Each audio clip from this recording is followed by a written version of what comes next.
Mic check, mic check.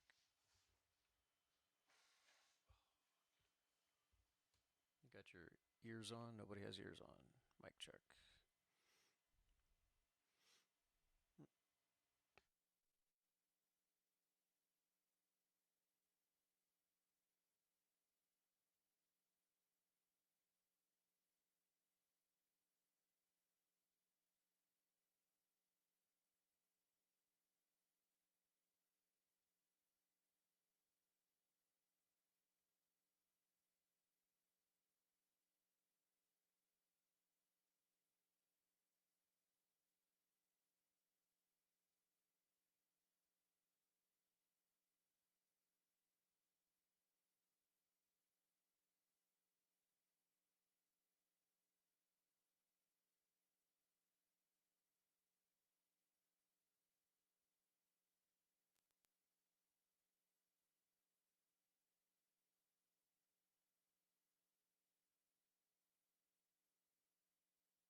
From the TFNB Your Bank for Life studio, this is 365 Sports. Presented by IdealMRI.com. Premium quality MRIs, convenient, affordable. That's ideal. And by Texas Farm Bureau Insurance. We are Texas Farm Bureau Insurance, your insurance provider built by Texans for Texans. And we've been protecting families in our great state since 1952. TFNB, your bank for life, serving Central Texans since 1889. Now it's time for 365 Sports. The NCAA tournament officially opens tonight with the play-in games. Good afternoon. Craig Smoak, Paul Catalina. I'm David Smoak. Rez, Garrett, Andrew, all running the mothership, and we will send you through what this opening day will be like. What's it mean to teams and conferences that usually don't get much money, and to everybody else when it comes to the units. And we appreciate your time. Hit the like button if you have not, and subscribe if you have not either. We appreciate your time. All right, boys and girls, here is what we have tonight. 4 games in 2 days. These are the play-in games. And the first game tonight in the tournament will be what you see right there. You have Howard and University of Maryland, Baltimore County, followed by UT and NC State, a couple of power conferences there, and that's tonight, and True TV is where you go to watch it. Yeah, I'm very intrigued by 2 of these games. The 16 games I'm intrigued by, but it's hard to kind of pick those like toss-ups to me. Very intrigued by Texas and NC State, teams they've got talent. They're just not all that good, overall. And I wonder, if they can build some momentum going into later in the week, and then that Miami, Ohio game tomorrow, which is essentially a home game, and Andy Enfield and SMU walking into that, that's probably not the draw you wanted. They'd probably be like, hey, can we get NC State or Texas, and then one of them get Miami, Ohio? But I get it. It should be a really good matchup. Miami, Ohio's only lost once. SMU, a team that not a lot of people have talked about, but been very, very good this year. So, yeah, it'll be good to get this thing underway. And I don't know if y'all filled out your brackets. Yep, you got those officially done now.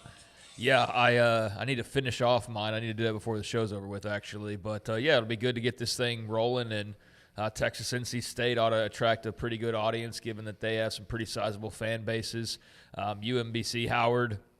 Feel like I've heard a lot more about Maryland, Baltimore County the last few years than I'd ever heard before, but a great opportunity for both of those programs to get a little bit of spotlight and shine, and obviously a win for one of them to move on into the tournament, which is absolutely massive for anybody really involved, but I think certainly for not your typical off-the-top-of-the-tongue type of programs, to go get a win in the NCAA tourney is a really, really big deal. So, a great opportunity for UMBC and Howard, and then for Texas and NC State, a battle of two pretty good programs, and I know it'd be awfully disappointing for Texas to have barely got into this thing and then exit before it really gets rolling. Same for NC State. So, whoever wins this game will kind of solidify their place as a play-in, and the team who loses will, feel like probably this is pretty kind of incomplete ending to their season in some ways. But, looking forward to it getting all started tonight, and hopefully we get some madness right out of the gates. I'd be all for that. Interesting note about the team. By the way, NC State has lost 7 of their last 9, which also includes 5 of their 6. And Texas has lost 5 of their last 6. The only win during that time, of course, was at A&M in a 76-70 win. They had won 5 in a row to kind of put themselves in position to catch up. And then they went into a free fall, losing to teams that were ranked like Florida and also Arkansas, and then that tough loss at home to Oklahoma. So that's not the type of resume or momentum heading into the tournament that you'd really want to spotlight all that much. But you know what? That makes me want to add even more teams now. Yeah. Let's say it's got 2 teams that are fighting to get in, having lost like 7 of 9 and 6 of 8, and okay, sure, they're playing really tough teams in some cases, but you don't have so many tough teams to where that still explains losing like 8 of your last 10 games. I mean, you didn't play Florida 7 times and then play, Oklahoma or something like that. That's one of those stats where there's been a lot of those the last 24 hours because there's just so much info on all these various teams and the matchups and the history and everything like that. But yes, there's certain ones that you go, well, I'll put that in the pile of why we shouldn't expand, and that would be one of them right there. Yeah, in fact, Ryan Hammer, who's going to join us, and then Kevin Sweeney, who was going to join us yesterday, will tomorrow. He wrote a huge article, lengthy, about had they expanded this year, some of the others, not mid-majors, but mid-power conference teams that were struggling down the stretch and on fumes. And I will say this the next time that we get to talk to Brett Yormark, if expansion comes up again, I'll say it again. Because I do want to hear his answer repeatedly because I think it's something that needs to be asked. But 2 reasons not to expand it are, one, what Craig just said, in that you're going to get teams like Auburn would have been in, but Auburn didn't deserve to be in. There were not any teams this year that had a legitimate beef that were like, we got screwed. It just weren't. In some years you might have 5 of those. Some years you have 0. Guess what this is? This is a year that has 0. So, those. Yeah, Auburn and Oklahoma were in that conversation, but they really weren't, and they know they both could have done something, maybe an extra game or 2, and would have been out of the bubble. So that, and then if you walk into the first 4 tonight, walk into any of the games this week and weekend, and go chair to chair with a notepad and just say, sir, seat 1, would you like us to expand this thing, and go all the way through every row, I promise you, overwhelmingly, you will have a full notepad full of no's and maybe 2 lines of like, yeah, sure, I just love basketball. Yeah, I mean, they've got a great tournament. It's one of the best events in sports. I'm very much looking forward to it, but that part of the equation where they're trying to expand it when we have a very clear year where there's not a need for it, just kind of makes it that much more obvious of why you'd be against it. But I know there's it's more basketball crowd and things like that, and that's understandable. But, yeah, I feel like it's pretty perfect the way that it is, even though there's been tweaks with the play-in games. I think it's foolish to keep adding on to it, much like, okay, if you want to go to 16 in football, I'm cool with that, but I have no interest in 24. Like, it's kind of like that's where it is for me. But I'll be there, popcorn in hand, watching all these games and looking forward to it all regardless of that. But, yeah, I just think it's a year where clearly there was not a lot of controversy when it came to who was deserving and who was not. But you will enter a territory where we're going to have conversations comparing some pretty poor resumes, talking about who got screwed over for like the 75th spot versus who got in at 71 or whatever the case may be. So, we'll see who can take advantage of getting that extra chance to get into this bad boy and make some noise, and we'll see if it's Texas or NC State or whoever it may be. Miami of Ohio, of course, 31-1. SMU, as you mentioned, Andy Enfield, pretty good, but they also kind of struggled in a way to just kind of clinch it. The two games that involve the 16 seeds, why are they huge? Not just because you want to win an NCAA game and get to a second game, of course, later this week, depending on who you're set up against. Conferences like the MEAC, which is Howard, the American East, which is University of Maryland, Baltimore County, SWAC, which is Prairie View A&M, and also the Patriot League in Lehigh. The winners get an additional $2.1 million as the unit value is expected to be approximately $355 annually spread out over 6 years. So every win, your conference gets another unit. And a unit, of course, means everybody in the conference gets part of it, spread out over a 6-year period of time. And some schools, of course, just keep churning that money in conferences year after year after year. So that Texas and NC State, they have their money. We know that Miami of Ohio could probably use it more than an SMU. They'll get their money, too, if they win. But that's why it's so huge for those teams in the MEAC, American East, SWAC, and also Patriot League. I'm sure SMU would still like to have it in spite of the fact, but all that, they still would like to have it, but it's such a huge deal for those other leagues to be able to have those points. And man, I would love to see another 16 over one upset. I mean, it's happened a couple times now, but man, it could happen every year and it would never get old to me. Yeah, I mean, it's been pretty cool to see some of the upsets over the years, and I hope we got some of that in store, although the odds seem to be against that, and not really any likelihoods that we get some of those colossal type of upsets. But, hey, that's why they play the game, and we'll see when they roll the ball out there. I do think Texas is a team that maybe not top of mind, did earn their way in, although I know there's debates about them, but you do look at some of the teams they beat, and they feel like a team that can get in this tournament and maybe win a couple of games just because they get onto a nice groove or something along those lines. So they'll have a chance to prove their worth, and so will NC State and Maryland, Baltimore County, and Howard and everybody else. But, it's going to be a lot of fun, and it's huge for those programs to have this opportunity to bring some money back to the league, and that's where some of the tribalism makes sense in that you're all sharing a pool of money. So, it is a big deal if the SEC got 12 and you are in the Big Ten and you only got 8 or whatever the case may be, because that's 4 more pieces of the pie that you're not necessarily spreading across the table. So it's good to have as many as you can get in, but, for those who typically don't get anybody and to get one or even a couple in, that's a really big deal and definitely helps those leagues. That's like when Miami of Ohio didn't get in, but they had multiple in the Mid-American, the MAC. That's a big deal that Miami of Ohio did get in because it's an extra team they maybe were not expecting. Now, here's a note. We alluded to this yesterday, but wanted to show it in a graphic form. 19 of the last 20 NCAA tournament champions in the men's tournament, 19 of the last 20 were either number 1 seeds or a Big East school, a Villanova, a UConn, etc. So if you're a number 1 seed and or you're a part of the Big East, your chances based on the trending is really good that you're going to be a part of at least somebody in your conference wins a national title. Yeah, I picked my bracket today, and every time I try to make it. And here's the thing I need to not do. You try to beat everybody in the world. because you're like, well, everybody's going to have this. Well, that's probably because that's what's going to happen mathematically. And I have 2 1s and 2 2s.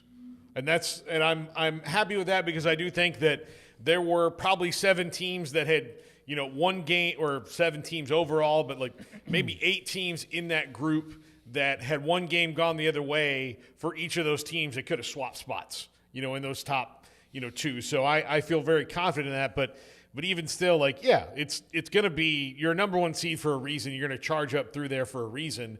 I don't think there is as much separation each year as we get to that. So it'll be interesting to see where that goes down the line.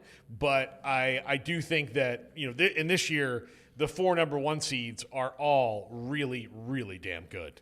So it would not shock me to see all 4 of them get there, or 3 of them, or 2 of them, or whatever. But there's going to be more than 1 of them in that. So there we are, and 6 of them are from the Big East, with Villanova and UConn representing each of them. Now, Ryan Hammer will join us, by the way, at 4 o'clock to look over the NCAA tournament. One of the graphics that we'll discuss with him are the red-hot teams entering the tournament. One of those was Oklahoma, but they did not get in as one of the hottest teams, the 10 teams in all of college basketball at the end. Now, we've mentioned the East Regional. We've mentioned the teams and also the coaches. Here are the 5 what you call Hall of Famers, coaching royalty that includes John Shire, although very young, but at Duke, Pitino, who's done an unbelievable job already at St. John's, and Bill Self at KU, Tom Izzo at Michigan State, and Dan Hurley, who's won a couple of national titles at UConn. A Bill Self note on top of that, he has had a team that's been a 4 seed or better in 22 of his 23 years at KU. That is consistency. Yeah. He's, of those guys, I would rank him the number 1 best coach of those guys. I think he's the best. He's got more national titles than everybody but Hurley. They're the same.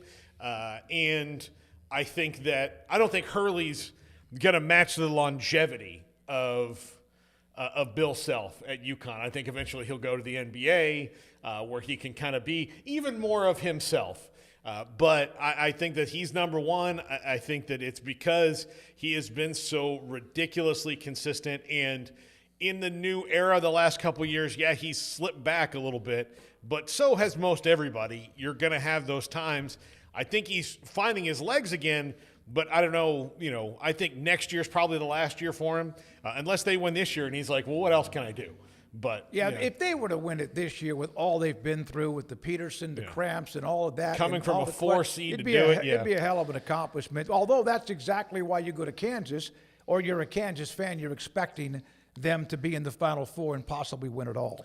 Yeah, I mean, I know he's had health issues and everything, but I feel like we've been trying to retire him for like 4 or 5 years now, and I don't know that he's ready to retire. So, he very well may ride off into the sunset if they're able to win a natty this year, and that would be a great way to go out. But it does feel like, I mean, he's still relatively young. I mean, it's not like he's 75 years old or something. I mean, the guy's still pretty young, all things considered. Just in general, he's young for a head coach, or not archaically old, I guess is what I'm trying to say. So I don't know what the future holds for him, but initially I looked at that graphic and I was like, I don't know. And then, I guess he would be the best of those coaches. I mean, it's clearly not John Shire. It may be when it's all said and done, but we got a long way to go before we get there. We got like a couple decades to play out before John Shire gets that type of consideration, unless he's able to go win 3 or 4 titles in a decade, and then we're going, okay, well, yeah, he's surpassed all of these guys. But then when you go past that, I mean, Hurley does have a couple titles, but I think Self's longevity and consistency versus even longtime coaches like Tom Izzo, having the couple national titles, having so many conference titles, and just kind of there for a while, having spurts of dominance when it comes to KU and the Big 12. Although, as we've seen in recent years, as competitive as it's ever been, a lot more difficult to win championships. But, the hardware, the longevity, the consistency, I could see where, Bill Self's on the top of that list right there. But there's also some cases I know that could be made for why Tom Izzo's slightly better than, or I'm sure somebody up in Stores believes Hurley's a better coach for one reason or another, and hey, they could match national titles and go compare other things. I tell you what, a few years ago I would have said that I don't really like Bill Self all that much. I thought he was kind of a cocky a-hole. The whole jewelry thing, the little kind of Adidas promo that they did where he's kind of spitting in the face of the NCAA, I thought at that time especially, I didn't like it. It was very arrogant, but I understand from their point of view now where they were coming from with that. It's amazing, though, because I don't even think about him really in that way. Maybe it's because he's a bit more tame now that the health issues have taken their toll, or he's just gotten older. And Dan Hurley's now the guy that I go, yeah, I'd much rather hang out with Bill Self than I would with Dan Hurley. He's the a-hole now. So, yeah, Bill Self, Dan Hurley, Tom Izzo, all those guys are great, and John Shire, I think, has got a really bright future. I think that Bill Self has become a voice of reason during the tumultuous and changing landscape in college sports or men's basketball. I do think I was that way with him too, Craig, that I kind of always thought that KU was good, but they always seemed to also get the benefit of everything. And yet that's probably jealousy of being a fan of any particular team. But I listen to him now. I've tried to get him on a couple of different times, and I do hear maturity. He's what, 50s? 60s. Not that he was, huh? He's in 60s. Yeah, okay. Not that he wasn't maybe 5 or 10 years ago, but I just see him more thinking about what he's about to say rather than just saying it. And I've really enjoyed listening to him quite a bit in the last couple of years, where before I was like, okay, what's he going to say? Was he cheating again, or he's involved in some scandal of some sorts as far as recruiting goes, and that got very tiresome. That was a big part of his reputation, but that's kind of subsided to a degree to where it's not the first thing you think of. I probably did, again, before I met Amanda, think a little bit differently than I do now, but part of it is her. Part of it is just the different, path along the way. But I'll tell you this. So I always thought he was kind of a cool guy. Like, he was always very smooth and cool to me. I thought that, that was his kind of persona. And I think part of the thing that changed it was once you start hearing about all the different things that, what cheating is, or this guy getting paid, or what the big deal was, and, all these kicking up a mess for $800 that you gave their mom, and I start thinking that's just not a big deal. And then now it's all legal. I can't care about that stuff anymore. I can't. It was made to feel like it was morally wrong in a way that embezzlement was or something, when it was against the rules. It was against the rules, but it's like Jim Howler when he loaned a car to some kid because his mom was sick in Louisiana. Yeah, that's a slightly different thing. But the way that all these different things were painted were this is so corrupt and this is bad and this is akin to all this, and then you kind of look at it from all sides and that was against the rules and it wasn't good, but they didn't change enough with the time, so there was a time where it was worse than it is now, and then it's so not bad now that it's the law of the land. So remember, so why am I going to hold a grudge against coaches? Because Will Wade. Will Wade did not handle that situation well. He was a real jerk about it, but why would I hold a grudge against him when now, after the fact, it's legal? Look, Kelvin Sampson. We are made to think that Kelvin Sampson was some sort of dirty-ass coach because he texted people a lot. That was what he did. Same thing with what Baylor went through about 15 years ago. So and then the NCAA finally looked at it and went the nature of text messaging is different. It is, but I think Bill Self is a lot more in control and mature with his answers, and now I like listening to what he has to say about some of what's going on in sports at the college level. I think he was an a-hole about it, though. It was I'm cheating, and what are you going to do about it, NCAA? Look, I'm not even going to be scared. I'm going to put on an Adidas chain and just mock you, and that's where people who had a problem with breaking the rules, whatever you think about the rules, they were the rules. And, laws change and things change as the world evolves, but they were the rules. And, yes, you look back at it now, and it's loaning a car so a kid can go get groceries is one thing. Now, that's not a great example necessarily because it's not the same as stuffing lockers full with cash envelopes or having a booster go around to get a guy a job that's not really a job or things like that. So that's just cheating, though. I mean, whether morally the players deserved it or not, it was still against the rules. So, yes, now in hindsight, does that look as evil as it was giving a few $100 or a few $1,000 to a top recruit? No. But was it against the rules at the time? And did he flaunt those rules? And did he kind of say those rules? Yeah, he did. And that's where he was brash and arrogant. And that's where a lot of people didn't like him. Now, health-wise, he's definitely been toned down age-wise. That can humble you. And just experience. And so, yeah, he's an easier guy to root for me personally nowadays than he was just even a handful of years ago.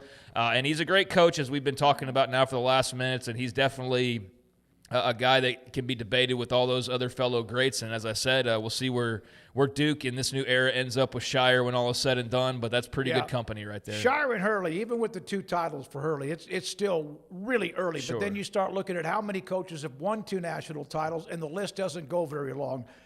There are not many John Woodens, etc. Here's a note about Rick Pitino. Took 6 different programs, including where he is now, St. John's, to an NCAA tournament. So he's won in all sorts of different ways. He's also been followed and been hit by the NCAA for many reasons, but he's a hell of a coach. And it was a huge win against UConn and also to win the Big East title. So there we are with the 5 coaches all in the same region. Now, to follow that up, though, Rick Pitino's 2 scandals are different than taking money from Adidas. One was an assistant coach getting whores for underage recruits. That's not good. And then he always claims that he didn't know about that, but even still he set up a culture that allowed that. And then a personal scandal that was just really not good and very hypocritical based on his faith and the fact that he takes a priest with him everywhere. But I'm not going to get into all that. So, I think scandals are... You already did. Well, I mean, look, he got a woman pregnant in a bathroom stall, paid for her abortion, and then, got But you're not going to get into it. Well, I mean, you just asked me to, but... No, so I did. I'm the one that brought it up, that he's taken 6 programs to the tournament. That is an accomplishment, but he also has had the NCAA trailing him from back when he was even at Boston University when players were getting hit, or they were getting hit for paying players even then. My point being, there's a difference between hookers and Adidas. That's my point. Well, I'm not even trying to debate who's worse or who's better or whatever. I mean, I was just specifically talking about Bill Self. But, Rick Pitino's got his own skeletons, and I think it benefits him that he's an old Northeastern guy and has the New York media in his pocket and is just beloved by those who he's coached for. So, it was never I knew somebody would probably take it there, if not you, then some Kansas fan was like, why are you getting on Self? It's because I was talking about Bill Self specifically. But, Rick Pitino's got stuff, and probably every coach at some point, even Scott Drew's got his own violations that he's been accused of or been rumored to have been involved with. So, it's not like Bill Self's the evil doer. So Kansas fans can relax on that. But my point was not to disparage him, but to say he's a guy I used to not like. There you go. Who I now don't mind at all, if not kind of like a little bit. And that's where I was coming from the beginning. So, he's a great coach. We'll see what they can do in the tournament this year. When Scott Drew was being accused of a lot, that they did have the texting issue like Kelvin Sampson, and then 3 months later after getting their hands slapped, wrist slapped, he got some violations. Then all of a sudden it was legal, but that doesn't mean it was when they got hit. But all of the other accusations against him came from people jealous as hell that he was winning at Baylor, like a lot of programs have to deal with when they're not supposed to win. And so, they must be cheating. In fact, a couple of guys like Rick Barnes and Bill Self now are good friends with Scott Drew. And he's also, then you go out and win it all, and you earn it, the respect as well. All-American teams are out. First team All-American, Cam Boozer, A.J. DeBansa, Darius Acuff from Arkansas, and Yaxel Lindenborg from Michigan. Hell of a big-time player. And look at J.T. Toppin. Good for him. 2 players out of the 5 are from the Big 12.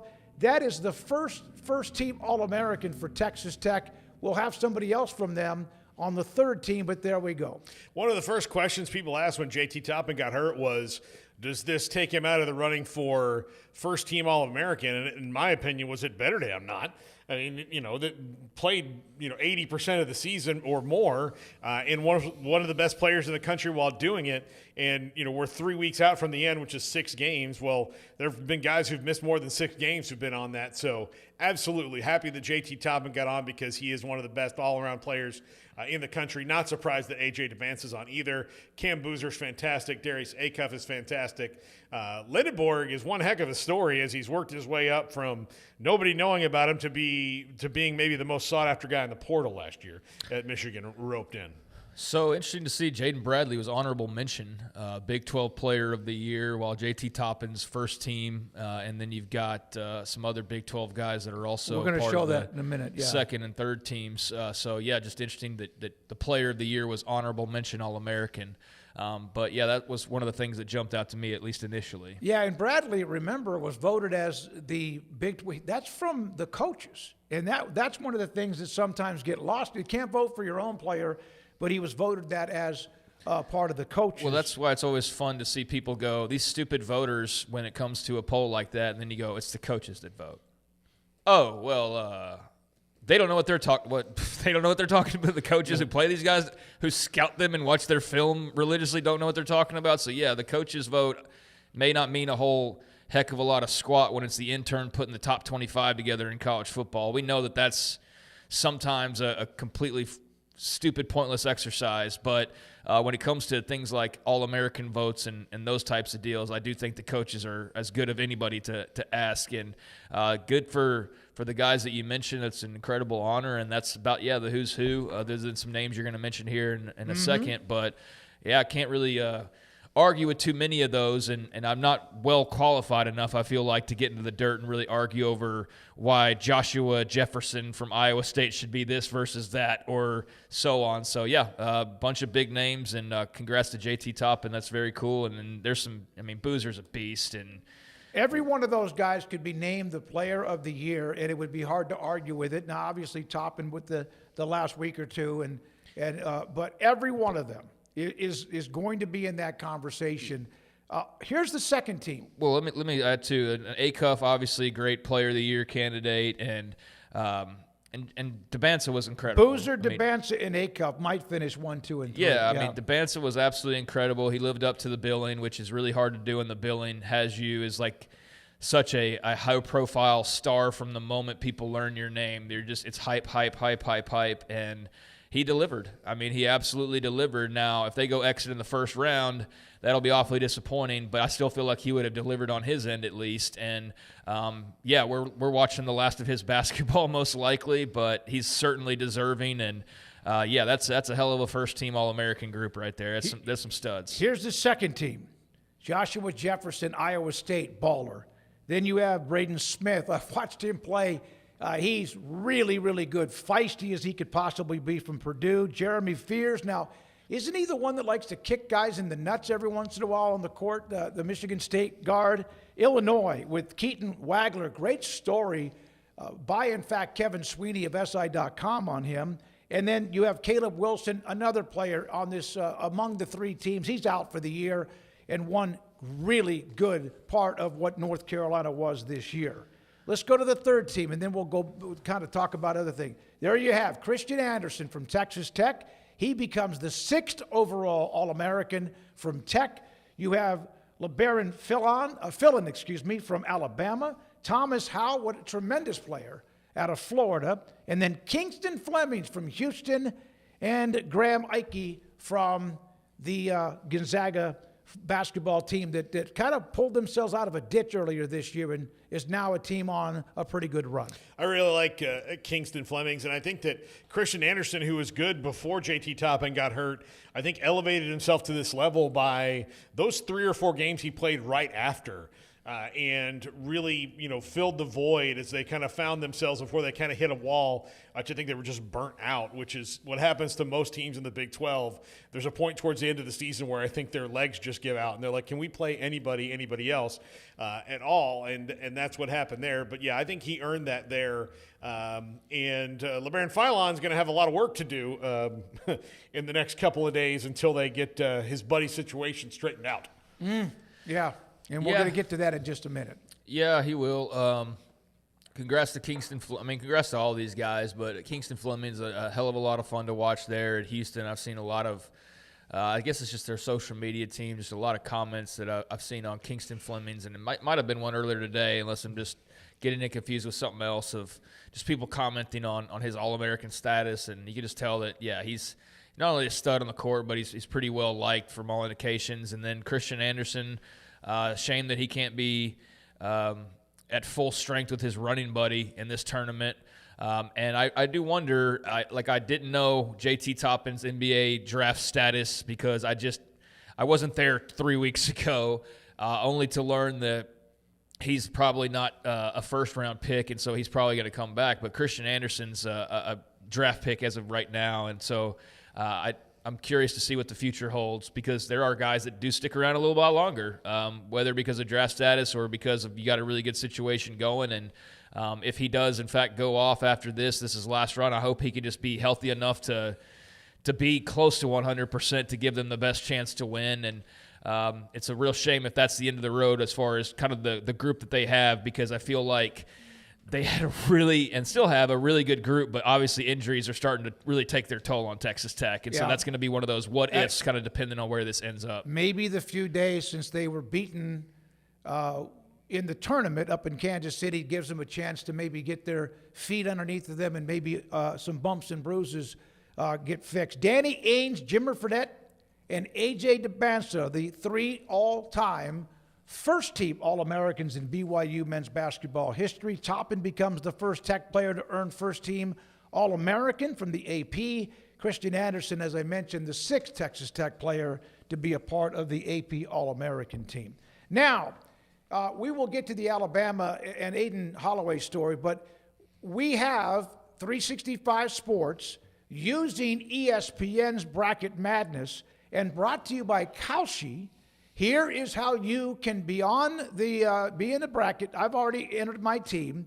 Tournament challenge. And what this is all about is us saying, hey, you beat us, we beat you, or we got killed, or you did well, and all of that above. And then at the end of the tournament, we will all cut little videos. Hey, by the way, X, Y, and Z, you kicked my ass when it came to the bracket challenge. Congratulations. So there you go. I'm going to put this link in the chat room. We're going to put it up. We need to put it up on Twitter, and it's right there on your screen, too. The password is Kalshi, and there we have that. But remember, the first game's at 11:07 on Thursday morning. You have until then. The games tonight don't affect it at all, but you have until Thursday morning, about 11 o'clock or so, to get this thing entered. All right? We'll put it up on – we'll do that every day and make sure we remind you of what we have. Now let's get to Alabama. The story about Aiden Holloway, the story that came down about the fact that he had where he lives, he was raided. And the story yesterday was just like 1 point some pounds of marijuana. Nate Oates, by the way, well, here's the updated story from police. They found 964 grams, or what is 2.1 pounds of marijuana in the residence of Aiden Holloway, who then he told police that he only smokes. The concern, though, is that in the confiscated information, drug agents serving a search warrant found loose marijuana, a vacuum-sealed bag with marijuana, a rolling tray, packaging material, and also, according to the deposition, a charge sheet obtained by Alabama.com. But he didn't say much and then said all he does is smoke it. He does not, and his attorney came back later and said, well, he only smokes it, he's not distributing it. So there we are with the story on Aiden Holloway. Well, and that will be to be determined by the investigation. 2 pounds is a lot to have at one given time, but, we'll see how that argument works out for him. 2 pounds is not that much if you're Snoop Dogg. Then it's probably personal use, but that's what you would expect a lawyer to say to try to get their client who is clearly selling out of trouble and to say it's personal use. And I say clearly because that's an awful lot of marijuana, according to what Garrett told me off the air. I just think that that's the only excuse that they could possibly have is to say, oh, no, it's personal use. And that just doesn't pass the smell test. Pun intended. So, we'll see where this goes. I think Alabama made the move that they kind of had to make given the information at hand. And hopefully for his sake, he's able to avoid anything too serious. But the big F word there, felony, is a little bit scary. And I'd be scrambling trying to find out ways to say it's anything but what they're alleging it to be. So, there's only a couple of routes you can go, or really even one, and that's to say it's personal use. And that's a lot a lot for personal use. So that does not fly, but we'll see what they say. Maybe he only smokes honey blunts, is what McLaren. It would have to be blunts, though, right? Like, right, Garrett? No, because to go through that amount, I would think it would have to be blunts. Well, we don't know if he smokes that on a regular basis. So here's why. When you think like 2 pounds, okay, for an average, this is just AI math. So just roll with me here. 2 pounds is a very large quantity that would last a significant amount of time. An average user might consume an ounce in about a month. At that rate, 2 pounds would last over 2.5 years. A heavy user might consume an ounce per week. At that rate, 2 pounds would last around 8 months. So, I mean, he's either storing up for the long, cold winter or, that's the two explanations, or he's distributing.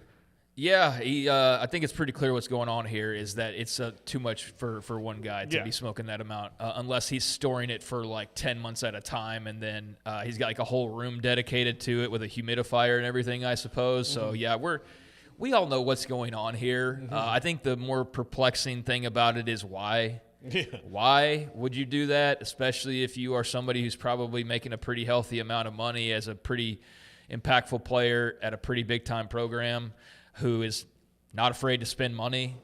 So that's the part to me that's a bit more puzzling, is that this isn't 20 years ago or even 10 years ago, and you go, well, yeah, he's getting paid nothing. He's like, where we just be asking is like, I understand why he's selling drugs. I don't know where he has the time to do it.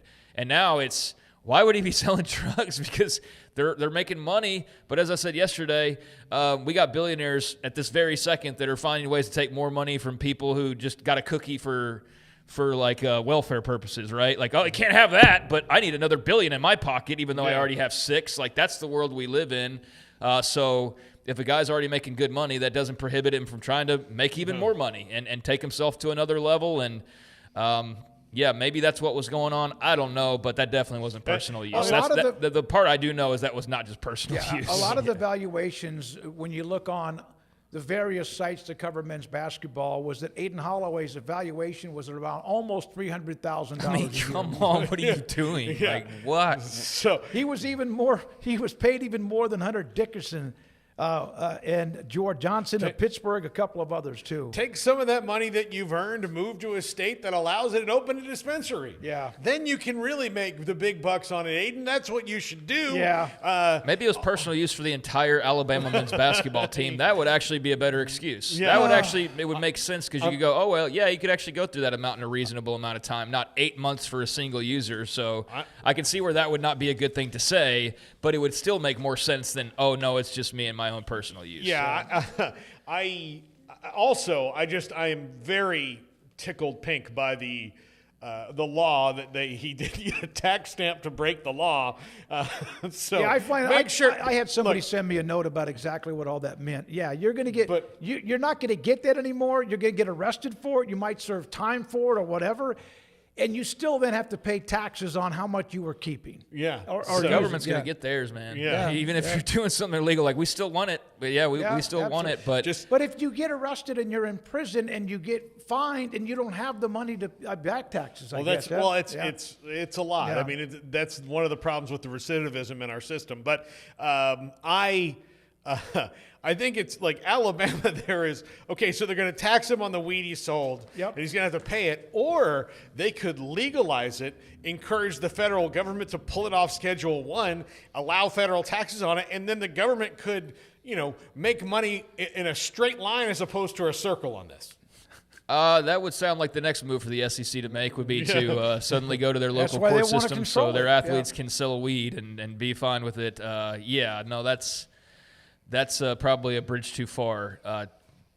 Limiting NIL donations, we'll take care of that. But getting into the marijuana business, I think that's a bridge too far. So I don't know. I feel like maybe stumbled upon something, and maybe it was the whole Alabama team that we're accounting for here. Or maybe it's just him. I don't know. All I know is that excuse is all that he can really make, and so we'll see what happens to him. Good luck to him. They took him off the campus. He's done. But there was an update on how much it was, and I don't even know exactly what that means, but I know it's a lot. Casey Alexander, we didn't get a chance to get to this yesterday with a couple of our interviews being like shoved around. Casey Alexander, introduced by K-State, The 27th head coach, he replaces Jerome Tang, who was there, who had a nice start and a bad finish, and Casey Alexander from Belmont introduced, and there's his office on campus at K-State. I've heard so many good things about what he does offensively in an old school and all the things you're supposed to say, and he did say, so good luck to him. Yeah, I think it seems like a pretty solid hire. I'll defer to the basketball nuts out there who have a better idea of kind of his history and his style and all those types of things outside of just the obvious that was kind of stated is the very effective shooting team. Clearly the negative was the lack of tournament postseason type success. But, yeah, it's seemingly a pretty solid hire. I think I might do what people don't ever want you to do, but it's the kind of opinion that I have. It's like, we'll see what happens. Like, I don't want to predict great success because I really have no idea, and I definitely am not anywhere close to being like, no, he's not going to work there. I would have no reason to feel that way. So I know Kansas State's passionate. I know that they were in desperate want to make a move from Jerome Tang at a certain point this year, and then that move was made. And so I think you've kind of hit that reset button on the basketball program where you've established that you can raise money. Jerome Tang proved that. You have people that want to invest in basketball, and maybe you get that spike of, well, we've already been investing at a high level, but now we, at least for the next couple of years, got to go kind of like take it up another notch because now we got a new guy. We kind of got to start over a little bit. But it sounds like they've got their money people and their passion in all the right places, and it's a matter of him just getting the basketball team to where it needs to be, and the rest will follow. So, yeah, I think it's an exciting time for Kansas State, although a very uncertain time. But exciting because you have your two major programs that have turnover. And I know in the case of football, there's a lot of people that love Chris Kleiman, but it was very clear something was just not right the last couple of years as far as just his mental game and just off the field. It just felt like he was struggling a little bit, and that all proved true. That all turned out to be precisely true. And then with Jerome Tang, it was a fun start, but it was like a great relationship that at the very beginning it's great, and then it just kind of fizzles, and it fizzled very quickly, and to the point of starting to get kind of ugly. Yeah.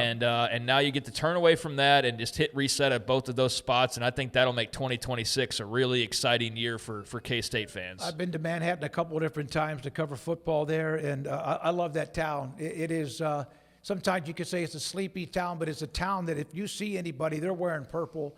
Like you see a lot of college, not just the campus, but that town as well. Now, men's basketball, the Crown Tournament was, Paul, did you have something I was to add? just going to say that the only bummer for Casey Alexander is that the musicians around him, the talent will drop because that's Belmont's thing. It's a huge musical school. They're many super talented musicians. One of his best players has already entered the portal. Yeah. Now, whether he's going to end up following him or not, I don't know if that's the case or not. Not to knock anybody who plays the harp or anything at Kansas State. I'm just saying Belmont there's is musicians elite there. everywhere.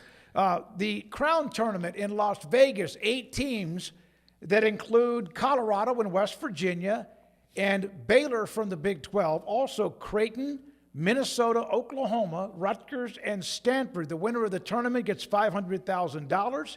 They will start pretty quickly, and the semifinals. And oh, by the way, Baylor got some pretty good news today as well with their point guard Isaiah Williams, who's a sophomore, a transfer, who scored 10 points a game. I liked what I saw when I watched him in person a handful of times.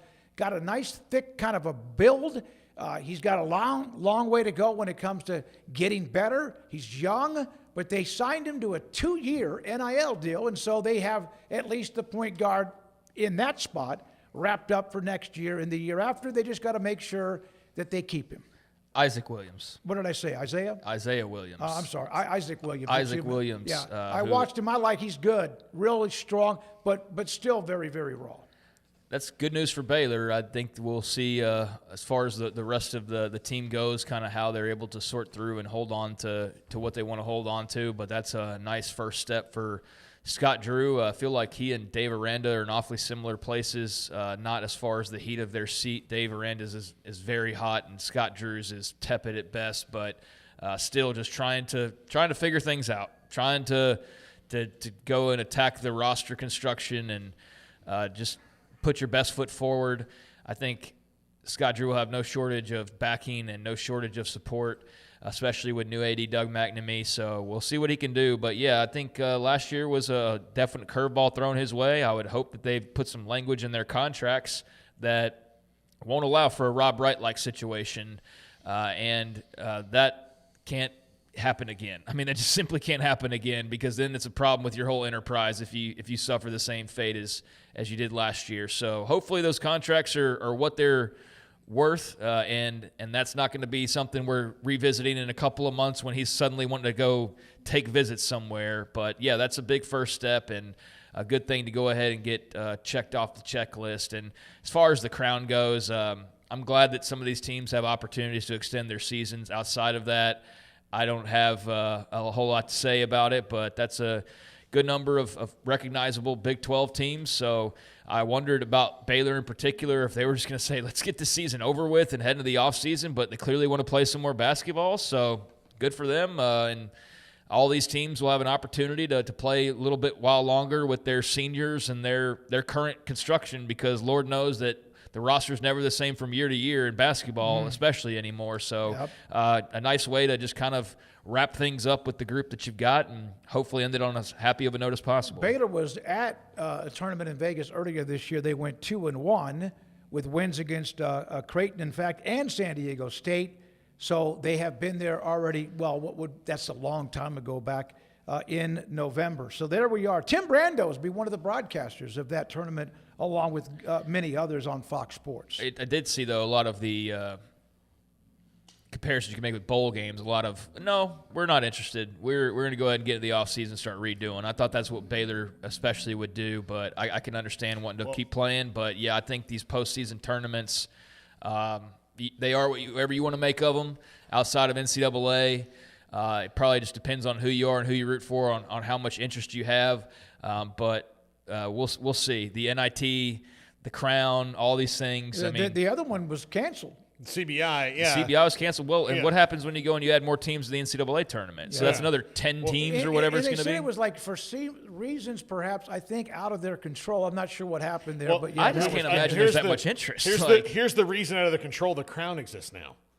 That's the reason. I mean, true, that's not out of control. Well, yeah, because control. if you have these 8 teams, these are all pretty big schools and basketball schools and big schools. And I do think that in a lot of years that maybe if you're Baylor, you don't go. But I do think that with the Crown in particular, I think that the Big 12 has contracted out with them and they had to go. Yeah, that's also a great point. By the way, the game's they don't start until April the 1st, so they got time. They got a couple of weeks before they play that game with Minnesota. Well, that's a very important point I'm glad you made, Paul, because I didn't know there was a contractual obligation, so that makes it make a lot more sense, because I feel like there's certainly some schools that just go like, no, we want to go into otherwise, the would you eat, like, if there wasn't contracted out and money involved, especially with the fact that Baylor might lose their 2 best players to the draft and what's in it for those guys at all to stay, it would be a bowl game opt-out. It's different when they went to the NIT and won it, because that kind of gave them momentum. And back then you had almost all of your players come back, except the one and dones. And so it built momentum for that team to experience that run up into New York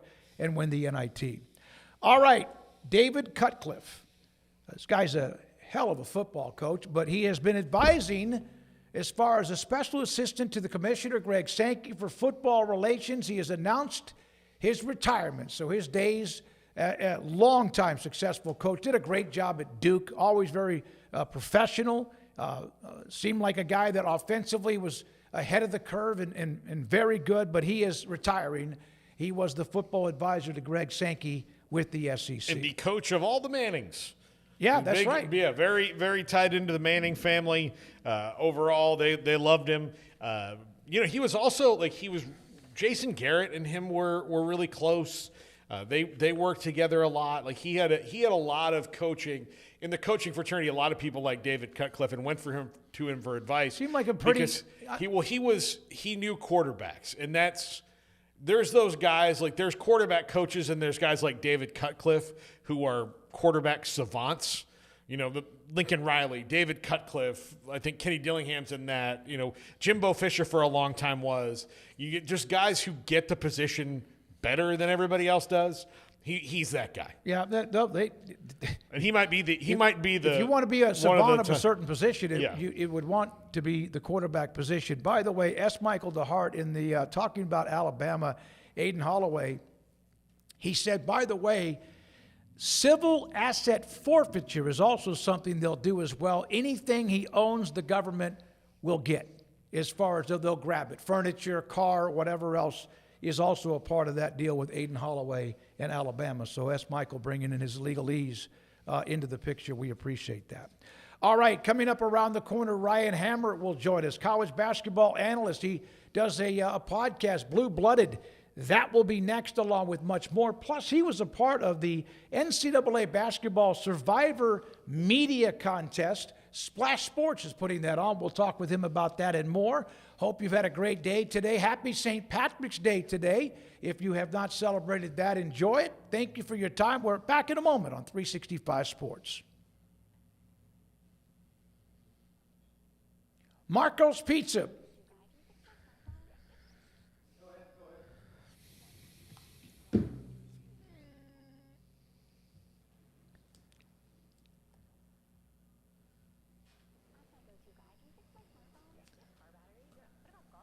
Of course. Battery from a T-fob? Absolutely. My boat? Huge variety. Toy boat? Sure. Motorcycles? You bet. My apartment building? Whole building. Do you have batteries for my party lights? Yeah. Batteries Plus, the experts in charge. It's time to compete against yourself, finding too many excuses not to work out combined with bad eating habits, and Waco Regional Tennis and Fitness can help reach inside your competitive soul. Discipline, getting results you've only dreamed about, personal training, group exercise classes, and even a tanning bed, world-class tennis facility, and pickleball courts and lessons available. Waco Regional Tennis and Fitness, spacious, clean workout rooms, free weights, state-of-the-art technology, weight training equipment, and no intimidation. It's time for you to react today, not tomorrow, at Waco Regional Tennis and Fitness on Lakeshore Drive in Waco.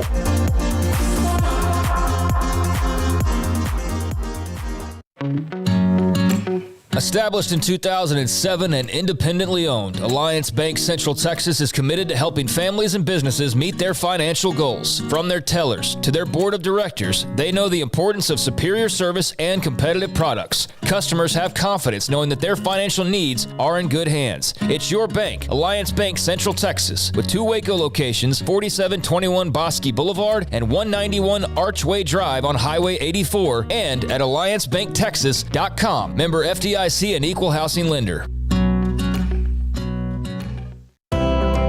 When you play hard, sometimes you fall hard. Sports injuries require special treatment. At Southwest Sports Medicine and Orthopedics, our team of expert doctors provides athletes and active adults with comprehensive sports medicine care, diagnostics. Whether you're in high school, college, or beyond, we'll help you get back on the field. Call on the team physicians for Baylor Athletics. Call Southwest Sports Medicine and Orthopedics.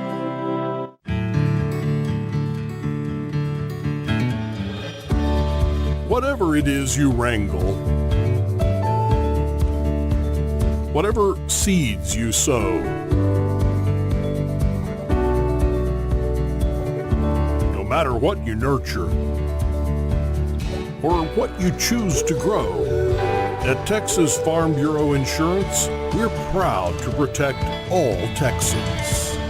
You got batteries for my side-by-side? Yes. Replace my flashlight? Sure thing. What about my business? Oh, good one. 100%. Batteries for my fleet of trucks? Gas floor scrubbers? Yes, and fire panels. We have pallets of batteries. Well, what about... As your go-to guy, if it needs a battery, we have it. Well, that's all you had to say. Could have led with that. Batteries Plus, the experts in charge.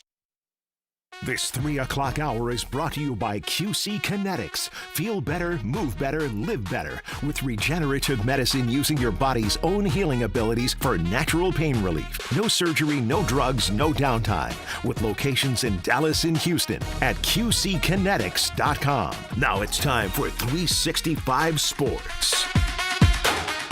I did fill out my bracket. Craig, have you filled out yours? You did say you have not yet? No. All right. Not. Paul, you've done yours? Yes. You want to give us an idea? We're waiting on Ryan Hammer. He'll join us here in just a second. My Final Four. Now, remember last year I crushed everybody. I have UConn, Houston in one semifinal, and I have Arizona, Michigan in the other, with the Wildcats of the Big 12 winning the national title. Yes, hold on. I have to get to my Garrett. I think used my login, so his bracket is. You should have that off the top of your head. Yeah, no, I have Duke, Houston, Arizona, and Michigan. So I thought I had 3 1s and 2 2s. No, or 2 1s and 2 2s. I have 3 1s and a 2. I think Arizona and Duke play in the final. I've got Arizona winning the whole thing. All right. And then I took the Arizona-Houston game, basically the final score from when they played on Saturday, and added them together. I said, okay, that's probably pretty close to the total amount of points if they meet again. Hey, one other note. With Hurley out at Arizona State, and they now, of course, work on what they do to get themselves back in a position where they compete in what is a great conference. I spoke with Michelle Gardner. She covers Arizona State University. How about this? Former players, the Sun Devils players who were in the tournament. Listen to how many players are in the tournament that used to play at ASU. Jason Sanan from St. John's. Sean Phillips, Missouri. Malachi Davis, Long Island. Duke Brennan, Villanova. Adam Miller from Gonzaga. Devin Cambridge, Central UCF. And Jaden Quintains from Kentucky. Now, he may not play. He has been injured. So I saw that tweet. I called her. I said, so how many of these guys left on their own, or how many of them were asked to leave? She said that Cambridge, this is his 5th team that he's been a part of. So it was one of those things he's used to going anywhere. One of the players, the kid from St. John's, she was telling me got $4 million. And so there's a pretty good 4 million reasons why he left Arizona State. And then in Adam Miller at Gonzaga, he was probably making $300,000 or $400,000, and that he's getting over $1 million, according to Michelle Gardner, to play at Gonzaga. So they have 8 players in the tournament who are former Arizona State basketball players. Jaden Quintains is probably going to we've probably seen the last of him if he doesn't play for Kentucky this weekend. He's going to be in the NBA. He's a big time body and power underneath. So yeah, he's probably the best of that bunch. But yeah, it just hasn't been consistent there. And I'm almost positive, just based on the way that Kenny Dillingham has reacted to the football, that if football's not in line on NIL and they've needed to make very public pleas on that, then basketball certainly can't be, probably. So that's for the next coach to deal with and the athletic department to fix. So it's going to be interesting to see how they do that. Bobby Hurley could clearly get talent in there, guys that other people wanted, but keeping him there and keeping consistent was just not something that was in his or the university's ability. Everybody that worked with him, not everybody, but you hear Brian Jeffries is going to join us, the voice at Arizona, not Arizona State, but all of the people involved, the SID, media relations, they all praised him, Hurley, for working with him. He goes, I hope everyone understands how fortunate we were to have him on in a part of the program in the university for the last 11 years, but it did appear as if it was time to move on. Hey, this is 365 Sports. We do appreciate your time. Don't forget the ESPN Bracket Madness. There is a pool that is with what we do.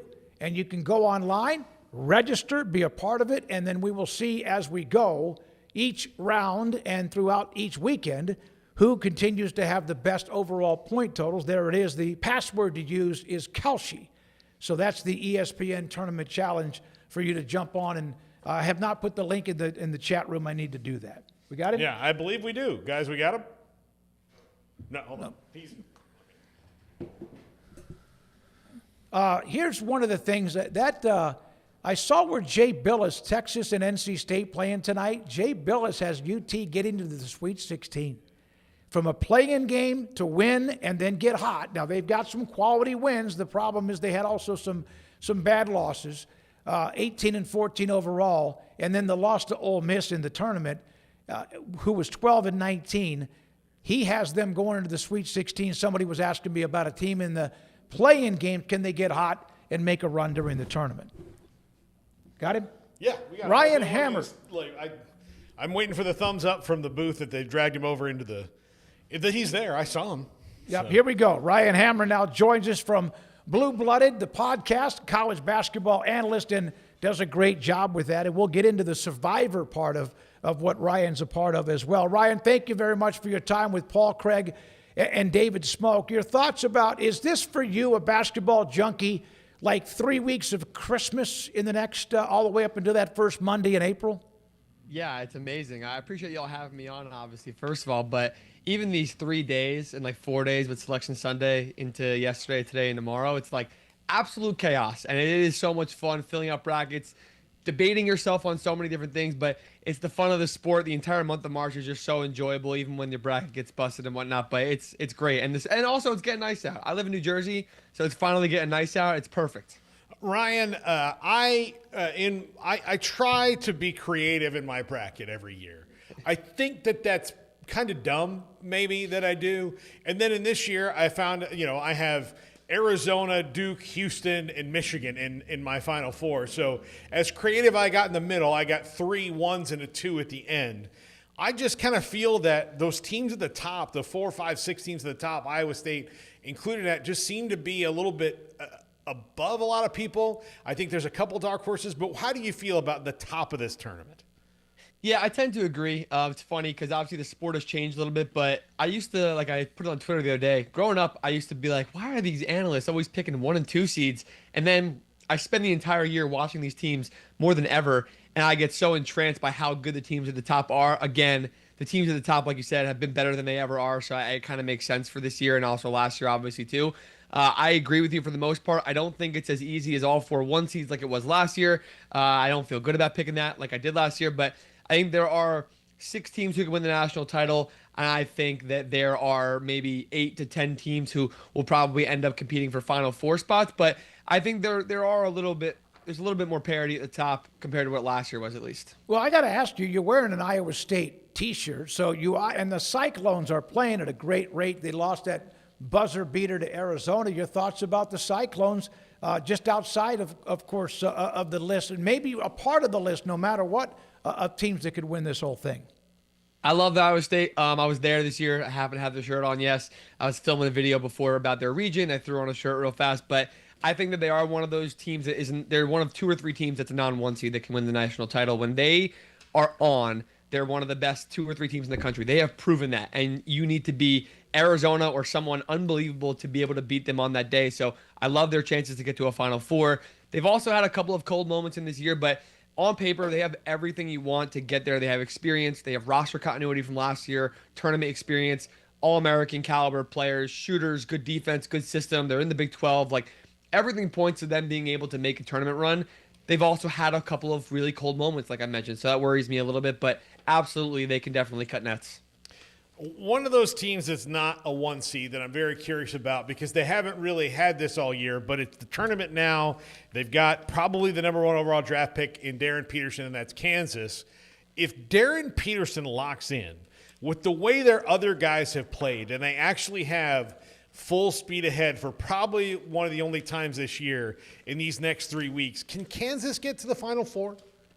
Final Four, I think for sure. National champions, it's hard to say just because I don't think they've won 6 games in a row all year, and they're definitely not going to do it as the teams get better and better. But Darren looks good. I think he's going to play 30, 35 minutes every single game. Obviously, you can't forecast anything crazy to happen, but he's been really good, and I think he's going to be fine going forward. And I hope we get the full version of him because we want the best version of everybody. I want AJ DeBance's best version that he's been showing, and Darren is the same, and every best player in the country that's still healthy and still playing. So they definitely can. Duke's not fully healthy. They can get past him. They played them once this year. Bill Self's one of the best coaches ever for a reason, so I'd imagine they'd game plan a little different if they got him again. You know, you mentioned that Kansas hasn't won, 6 in a row. If you haven't done it, that doesn't mean you can't, but we keep hearing that about them. If they're going to lock in, if Darren Peterson, who's a phenomenal talent, if he locks in, and I kept thinking, okay, he'll have some of these hits and misses and a little bit of drama, and then when they get to the tournament, everything will be fine, like Paul was asking, but they really have never locked in. About the time you believe in KU, they lose a game, although, of course, the depth in the Big 12 is really good. Yeah, I kind of feel the same way about them, where you're waiting for these moments, and it's easy to project that because we've seen it for 1, 2, maybe 3 games in a row, but we just haven't seen it consistently enough all year to trust that they're going to do it for 6 games in a row as the opponents get better and better. So, what do you think about UConn? And they're still really good. They just what's missing that makes them not the UConn of the last couple years?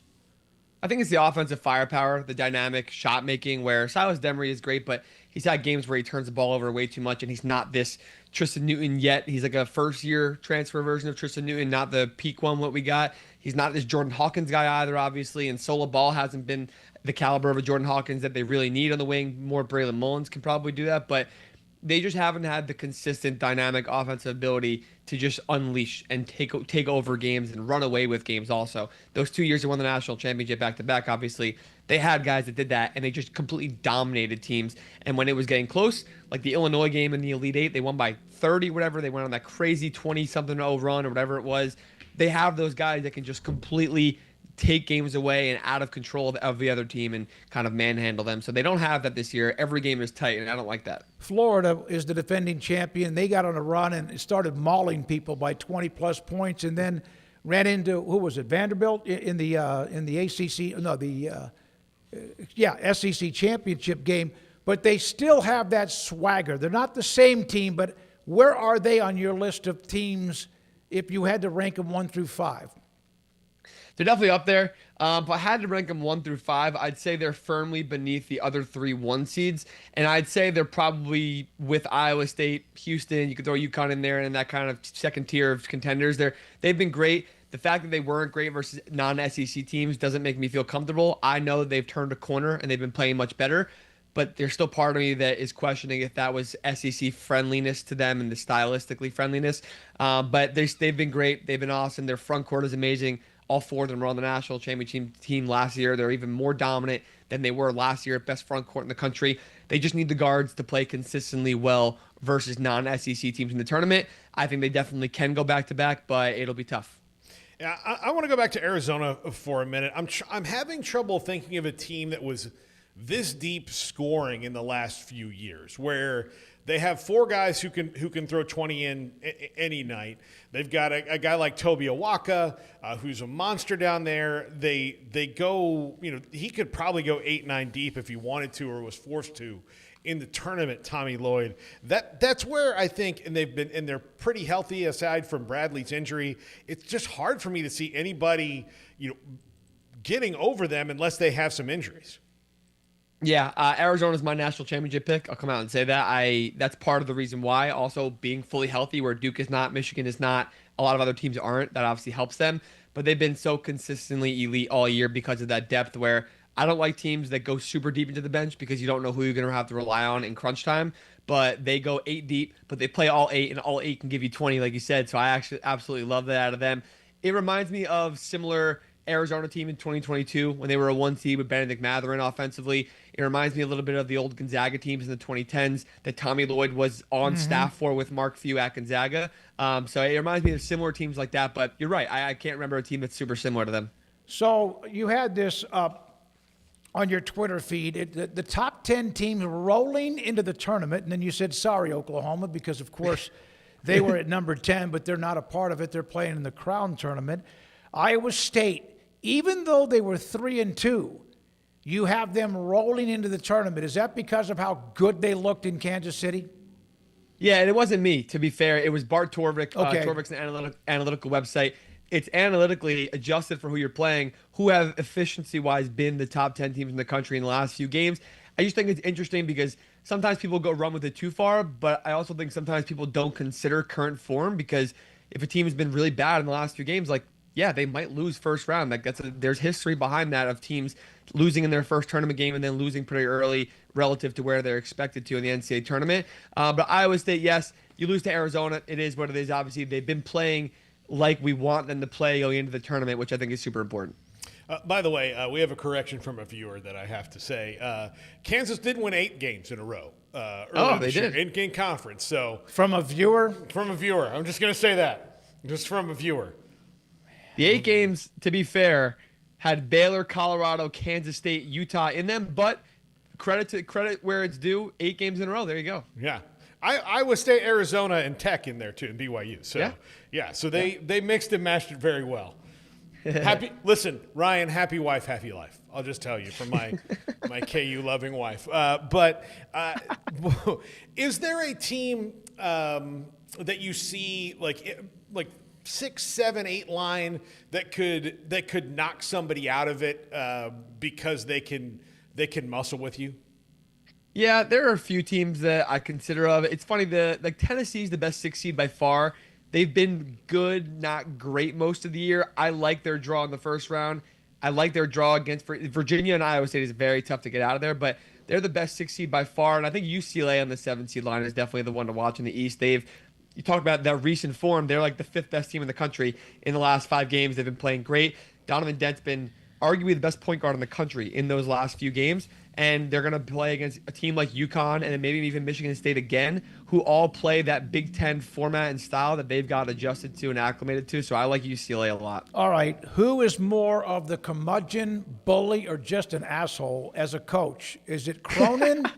Is it Hurley at UConn, who has a reason to feel pretty good about what they are? Who am I missing on this list of curmudgeons as head coaches? Because Cronin the other day, actually, a guy asked him a question. He goes, he just seemed like he's always mad at the world, or maybe that's just kind of his shtick. Who would you say it is, Ryan? Let me tell you something.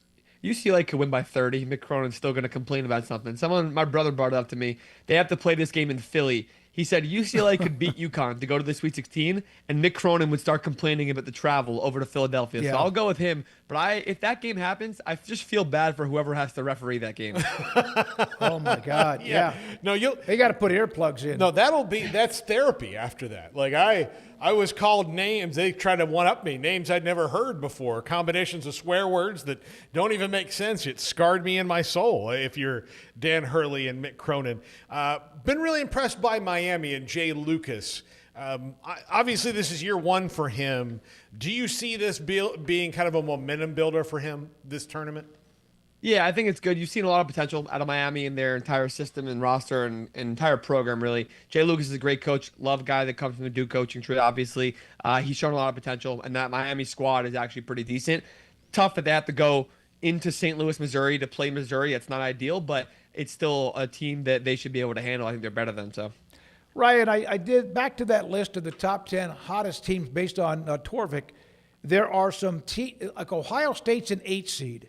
UCLA, I mentioned Cronin's a 7 seed, and then there's 3 5 seeds, Wisconsin, Vanderbilt, and they just won, of course, the SEC. And then St. John's with Pitino is red hot in that tremendous region in the East. Which of those seeds at 5 to 8, in your opinion, are the best? It's tough to say. I think UCLA is as good as any of them right now.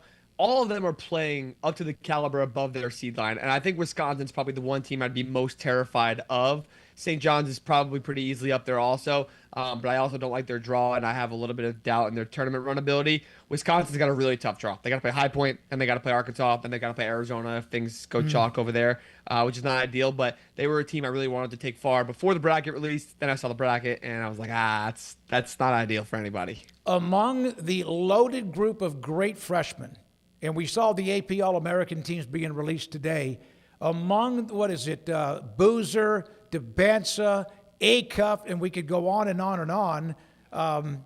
Which, in your opinion, who's the best of the freshmen among those that we know have had an amazing first year? Yeah, it's got to be, especially on the college level, we're talking about impact. It's got to be AJ and Darius Acuff. It is. This freshman class is insane. It's rare that we have 2 and 3. I mean, Cam Boozer has been the National Player of the Year. I got to give credit where credit's due. But guys that are completely carrying their teams are AJ DeBansa and Darius Acuff. I've never seen a freshman class like this in my entire life. I'm sure nobody has ever, because it is truly maybe the best freshman class we've ever seen. And that will in turn create a great draft class for the NBA. But they've been unbelievable. I love watching them play. Darius and AJ are in the same region, which is absolutely incredible. So those two are unreal. All right. The Splash Sports NCAA Basketball Survivor Contest with you. Explain everybody what you're doing. Yeah, Survivor Contest on Splash. I love it. It's different, just something unique and fun, different from the bracket contest. Obviously, you have to project the entire tournament from the start, which is crazy, and everyone's bracket gets busted. But Splash Sports Survivor Contest, you pick one team to win every single day of the tournament. So it's 2 per round 1, 2 per round of 32, etc. If they win, you survive in advance, the motto of March. But you can't pick that same team again all tournament long. So the strategy in it is tough. I always get to like the Final Four and lose because my teams aren't available anymore.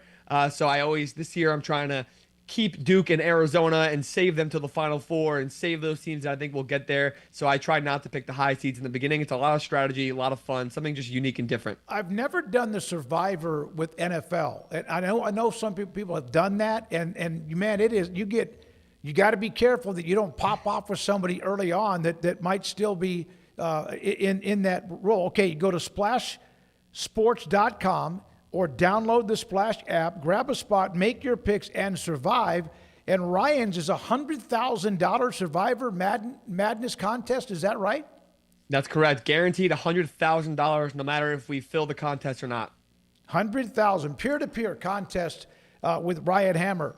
What is your definition of a basketball junkie without you looking in the mirror and looking at yourself? It's a great question. I appreciate it.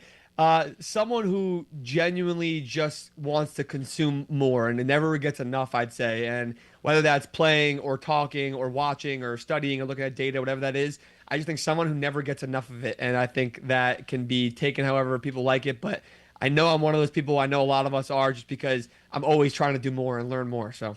All right, the play-in games tonight. You have the two games tonight, and the Texas-NC State game, of course, with teams out of the ACC and in the SEC. Texas can flirt with you. They've got some really nice wins in quad one, but they could also then fall asleep on you too. Then you have Will Wade at NC State, a little bit of distraction. I don't know how much there with what's going on maybe with LSU. Who's your pick tonight between those two?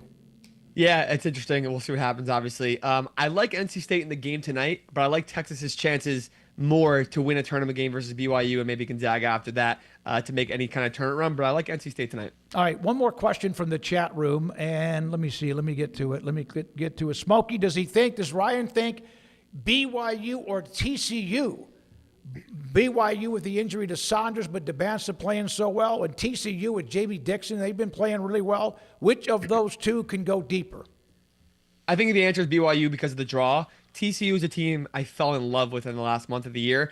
I thought they played themselves up enough to get a 7 seed. They have played all 3 of the other 1 seeds other than Duke this year. So the committee could not put them as an 8 or 9 anywhere besides Duke's region. So when I saw Ohio State come out as an 8, I said, great, that means TCU got a 7. And then I saw they got put on the 9 line, and I was just in absolute shambles because I wanted to take them kind of far, and I thought they could beat an Illinois, a UConn, whoever was going to be a 2 seed. But nonetheless, I digress. I think it's BYU because of their path. Gonzaga has had flaws this year. Texas and NC State should be a winnable game for them, and then it's Purdue after that. So you have an hour and about 30 minutes, less than that, to get yourself ready to go start watching the play-in games. It's great to have you, Ryan. Glad we got you on. Again, go to splashsports.com and be a part of Ryan Hammer and the $100,000 Survivor Madness contest, the Survivor Series type contest. Ryan, have a great day. Enjoy the tournament. I know you will.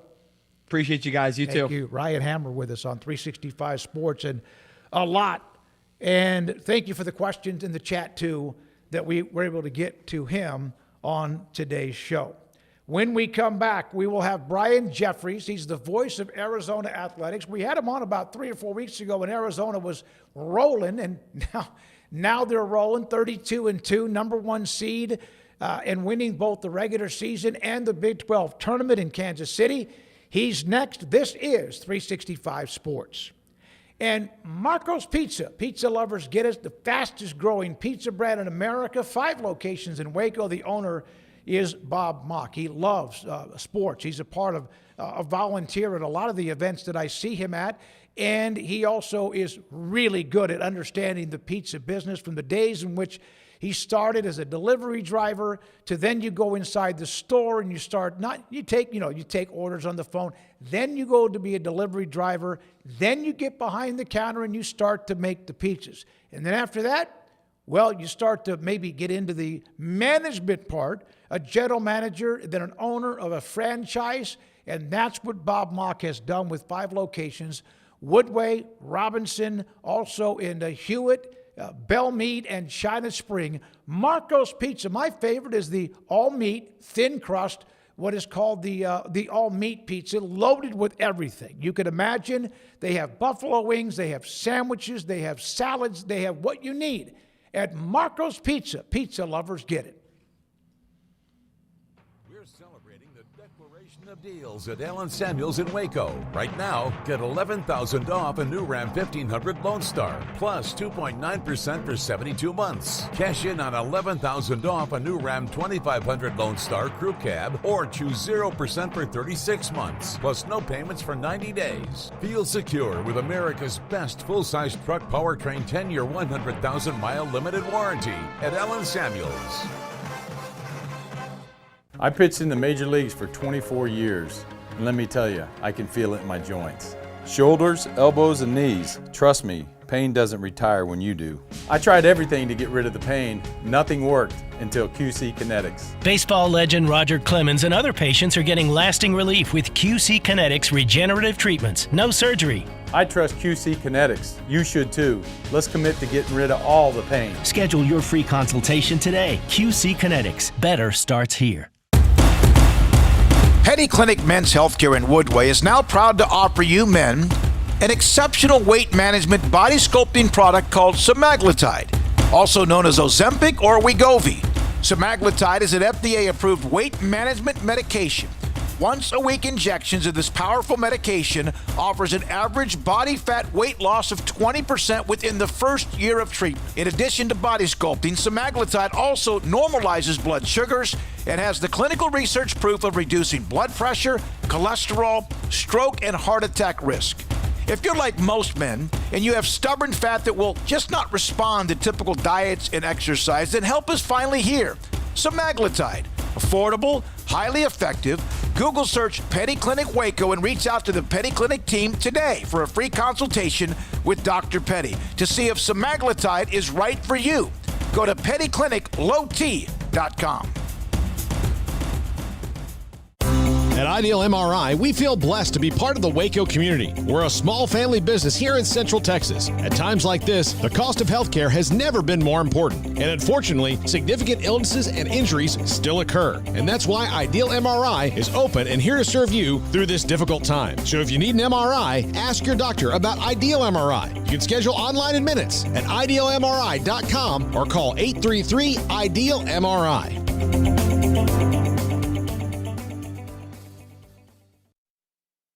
This 4 o'clock hour is brought to you by Stonewood Dental, your one-stop shop for your dental needs, specializing in teeth cleaning, fillings, crowns, sealants, root canals, IV sedation, extractions, implants, bridges, dentures, full mouth restorations, and bioaesthetic dentistry. Our priority is your comfort from the moment you walk through the front door. Stonewood Dental in Robinson, Texas. Now it's time for 365 Sports. We will hear from the voice of Arizona Athletics, Brian Jeffries, here in a moment. But again, tonight, in an hour and 20 minutes or so, you have University of Maryland, Baltimore County, a 16 seed against 16 seed Howard. 5:40 the tip on True TV, 5:40 Central Time. And then Texas and NC State, a couple of 11 seeds, will follow that game on True TV. So that's in Dayton, Ohio, the 2 games tonight, the 2 games tomorrow. Howard is a 1.5-point pick. NC State's a 1.5-point pick in those for those 2 games tonight, the play-in games. I'm just glad the tournament is set. It's almost like I love college football and the push and the arguments and which is part of it, the who should be this and that. I just like it when they set the field, and then you could sit there and move on with that and watch the games and see who does well. So there we are. With the games going on tonight. Tomorrow, of course, there's 2 more games in the play-in games. Prairie View A&M and Lehigh, 16 seeds, and then Miami of Ohio, 31-1, and 11 seed also with SMU from the ACC. The ranking of the 10 best players in the tournament. Cameron Boozer would be ranked number 1, this according to SI.com. A.J. DeBansta is 2. Ledenborg from Michigan is 3, Acuff from Arkansas 4, and Christian Anderson of Texas Tech 5. Now you go, wait a minute, well, Toppin's not in the tournament. So that's why Christian Anderson is the 3rd-team All-American, is among the top 5 players according to the staff that covers men's basketball for SI.com. The other set of the 5 in the top 10, Wagler from Illinois. And again, if you do follow or read Kevin Sweeney, SI.com, is a great story about Keaton Wagler. And then Darren Peterson, KU, Jeremy Fears, Michigan State, Braden Smith, Purdue, and Thomas Howe from Florida. Those are a bunch of the guys we mentioned when it comes to the AP All-American teams. Yeah, all these guys are certainly worth the watch. When you turn it on, it's so many really good. This is and look, it's not a coincidence. This is going to be one of the more fun NBA drafts that we've seen when it comes to. Sometimes when you watch the NBA draft, you're like, I don't know how to project that guy out because he's so raw right now. You can look at a lot of these guys and be like, yeah, they can probably be pretty good NBA players based on the way that their game has developed. All 10 of these guys listed are all fantastic and are scorers and defenders and all of that. I've loved watching Darius Acuff this year when he's played. He's an absolute gamer. AJ DeBanza is fun every single time. I don't think we've even seen Darren Peterson's opus yet. Cam Boozer is great and a leader on the like. They've got back-to-back freshman leaders on Duke, Cooper Flagg and Cam Boozer that play like they're seniors. You haven't seen Peterson's opus yet? I don't think we have. I think it's coming. You better do it quickly. I think it's coming. I think that he's. You've seen some things throughout the year when the lights are on, and he's really made big moments. To come back against TCU, the free throws against Tech as the crowd was mercilessly taunting him. I think that the tournament will turn that button for Darren Peterson. And I think that at least this first weekend, one of these two games, we're going to see him paint the Sistine Chapel with points and defense because he is. I don't think we've completely seen it yet. So let's say you don't. Let's say he's good. How disappointing will that be? I think it's a bummer. If he doesn't have that opus. And look, if they win both games, nobody's going to care. But I just feel like it's coming. I feel like it's coming soon. Well, he has shown, no doubt, flashes of just dominating the game. Then I saw the story that came out about him suffering from full body cramps. I'll have a cramp in my big toe or maybe sometimes like in my calf.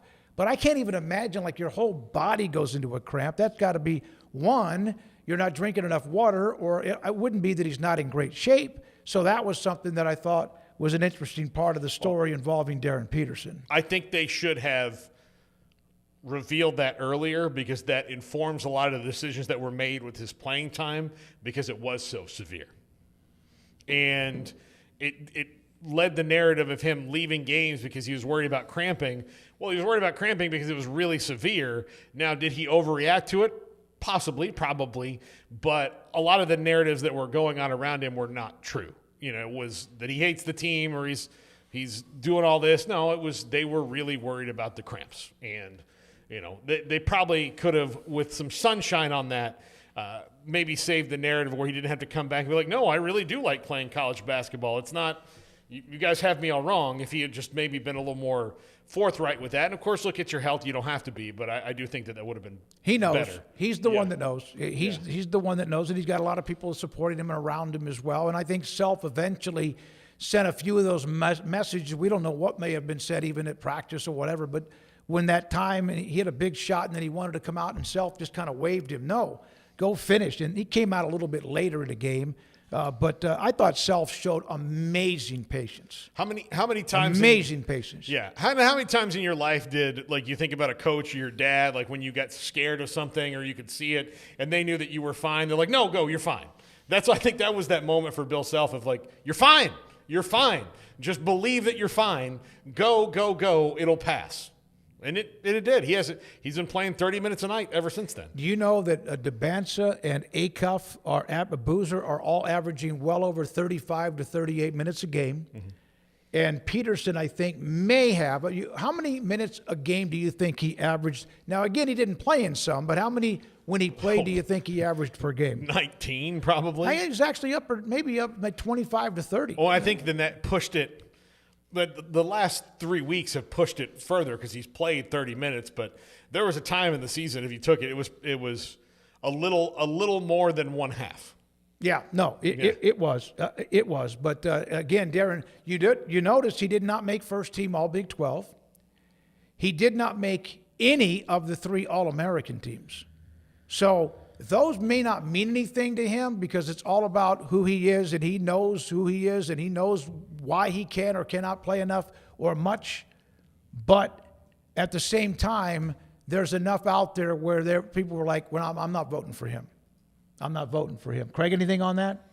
No, I mean, I think it's nice to see the conversation subside a little bit. I don't have any thoughts really on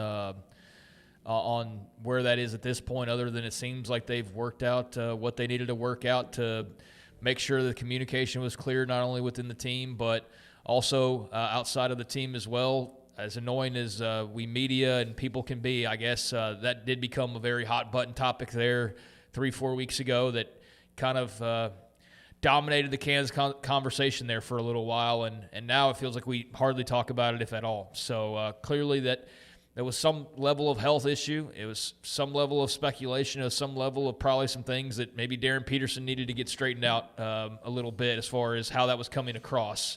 But regardless, Bill Self seemed to have handled it, and they've moved on from it, and it's not dominating their conversation the way that it was a month ago. So I think that's all very well and positive for KU. But, yeah, there's going to be a big microscope on him because he is a big-time prospect and a big-time player. And if they fall short, it may not be on his shoulders, but because of his status, they're going to expect him to lift them and to be great for them. And when he's not, he's going to get that criticism. So now it's put up or shut up time. We'll see how he closes his career off. Like a month ago we were saying, you're not going to be able to just sit out second half of games in the NCAA tournament. I mean, unless you're blowing teams out, and then if you are, then great. Then sit out all you want to. Nobody will question that. But, yeah, you're going to have to give it your full effort to go and win this title. And so I expect to see nothing but the best from Darren Peterson. Doesn't KU, if they win their opening game, don't they play St. John's right off the top? Isn't that right? Is that a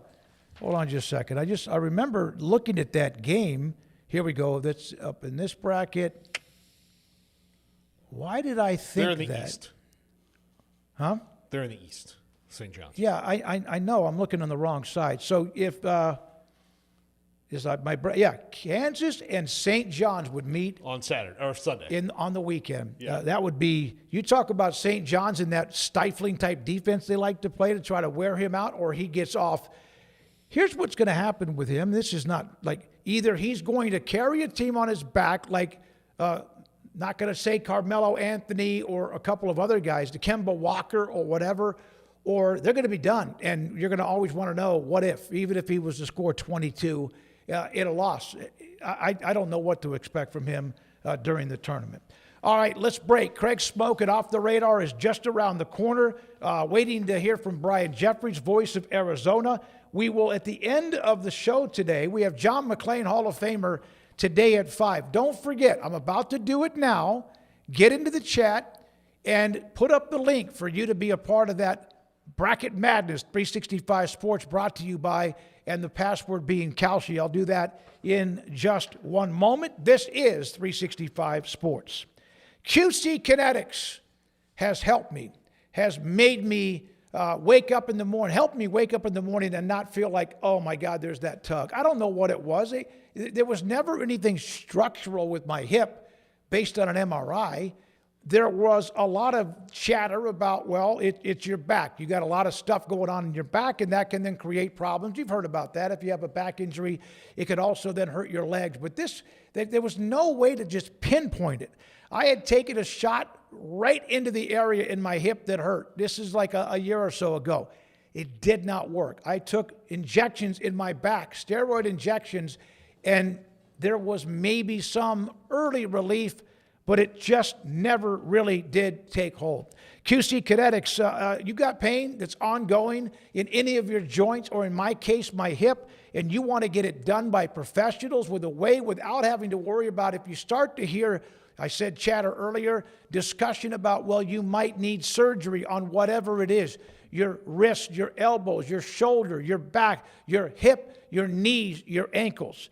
Let them at QC Kinetics help you with real science, treatments that take the tiny, most powerful healing ingredients inside your own body. And then they'll take your blood, you draw blood, they get it, they'll spin it, plasma, and eventually even once when they go into the back of your hip bone, and I'm telling you, it does not hurt. It's some pressure, but it does not hurt. They're amazing. Getting stem cells out of your hip bone, spinning that and putting it back in your body. I am as active as I've been in a long, long time. I am not being stupid by just like, okay, I can do anything. No, but QC Kinetics. I had a consultation with them back in September. Here are the numbers at the bottom of the screen for locations in both Dallas and also Houston. Find out if you're a candidate for this. A free consultation, Dallas 972-972-8610, and Houston 713-913-5285. You've seen commercials we run with Roger Clemens talking about all the bumps and bruises, aches and pains he had from that long, unbelievable baseball career. At QC Kinetics, get relief now at QCkinetics.com.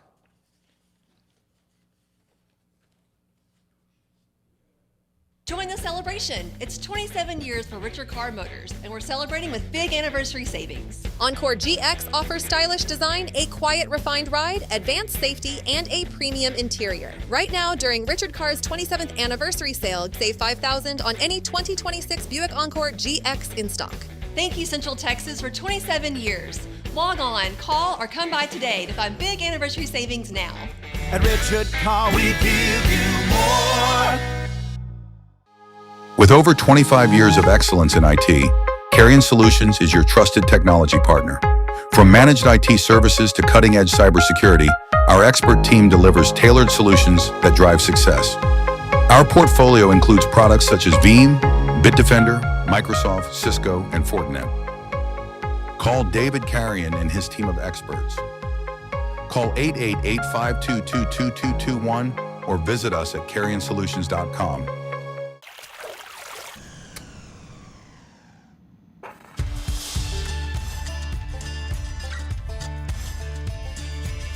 Bold are the adventurous.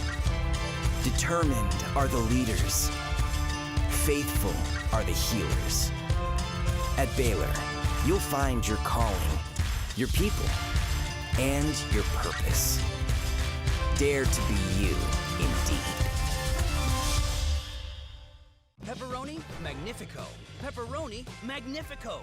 Marco's Pepperoni Magnifico. Classic and crispy cut pepperoni, 3 melty cheeses, all on our fresh-made dough. And starting at just $12.99 for a large, it's no wonder Marco's was named America's favorite pizza chain. I pitched in the major leagues for 24 years, and let me tell you, I can feel it in my joints. Shoulders, elbows, and knees. Trust me, pain doesn't retire when you do.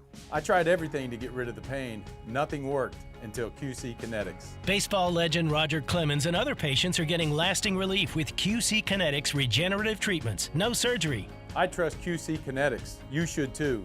Let's commit to getting rid of all the pain. Schedule your free consultation today. QC Kinetics. Better starts here. This is 365 Sports. It's time for Craig Smoak's Off the Radar.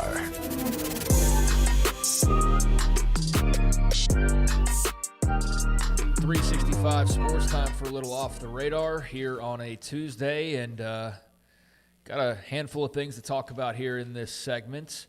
Get to the WBC at the end of this run of stories, because I definitely am going to talk about that a little bit, as we do have our matchup for later on tonight, USA and Venezuela. But start off by talking about a jersey retirement story that came across the way, and I typically try to look for things, but it's just there's not always news year-round that's really fitting, and quite frankly, there's some areas where I used to dive and delve into, well, the UFC's got some news, or boxing's got some news, and they're just not that buzzworthy. Like the UFC, especially right now, is just not – it's not it, man, and it's not piquing my interest, and so I haven't mentioned a lot of stuff like that, and I try to – the point being, kind of try to find stuff off the radar, hence the title, but based on the reaction I saw to this story, this was very much on the radar for a lot of people. But in case you didn't see it, I'm interested to know your guys' thoughts on jersey retirements. Matt Leinart, former USC quarterback. Yeah, if you want to be feeling old today, has a son at SMU now playing quarterback, Cole Leinart. That's where we are, us old heads. But Matt Leinart was doing his podcast, and I don't know how it got brought up to begin with, but the quotes from it quickly went pretty viral. He talked about how he has had to, on multiple occasions, tell USC, no, I am not going to unretire my number 11 jersey that you guys retired after my playing career.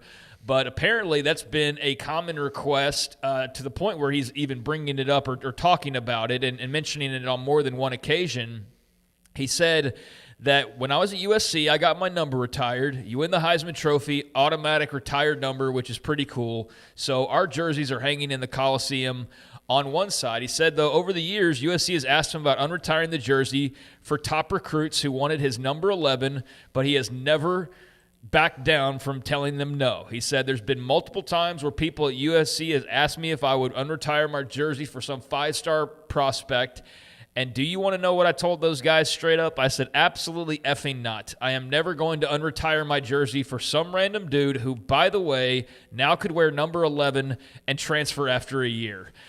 He said that Carson Palmer did allow Jordan Addison to wear number 3, but that was Carson Palmer's decision, and he is not going to do that, but he will potentially, under one condition, allow his number to become unretired, and that would be if either one of his sons, or any of his sons, I should say, eventually go to USC, and he included, and he didn't specifically get into like, Cole, if he does this, but he very much made it sound like, I'm not so sure there's not already conversations happening about Cole eventually playing for USC one day, honestly, because he said that the only way he would unretire his jersey is if Cole, a freshman quarterback at SMU, or one of his younger sons eventually become Trojans, and then they could carry on his legacy. He also mentioned that Cole said a linebacker that was going to go to USC wanted to wear number 11, so he asked his dad if it was possible, and he said he laughed, but the answer was never in question. So he's been approached from the school, from his son, for a buddy or whatever, and he said the only person that will ever wear my USC number 11 would be Cole, who's not there right now. He's at SMU, or 2 of my boys if they end up going to USC and playing football. That is it. Absolutely not. Would never do it. Even if it was a part of a major NIL deal and he was offered cash for the jersey, it's not for sale. And that kid, chances of him staying at USC after 2 years is slim anyway.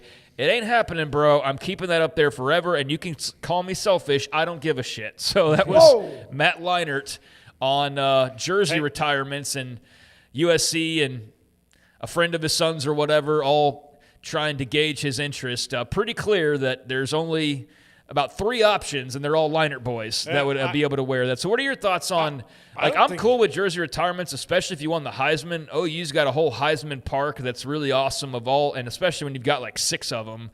You've got all these statues and things like that. So I'm all for if you won the Heisman, you get your jersey retired. And I am about, like, if your jersey was retired, it's up to you to ultimately decide whether it gets unretired or not. I saw he's making it about himself. It is about him. You think? You think the big accomplishment that was so huge that he got his jersey retired, he's making it about him now? Like he's like some vain a-hole because he wants them to follow up on what he went and did and earned.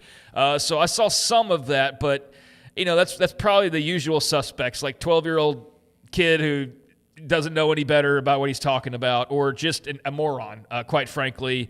So you see where I side on this. I'm totally Team Leinart with this, but what are your thoughts on I especially love his quote about the NIL piece, because I wouldn't necessarily have thought of that, but he's so damn right that you would have to ensure, like, this guy has no eligibility left. He's a star, and he will have no choice but to leave as a Trojan.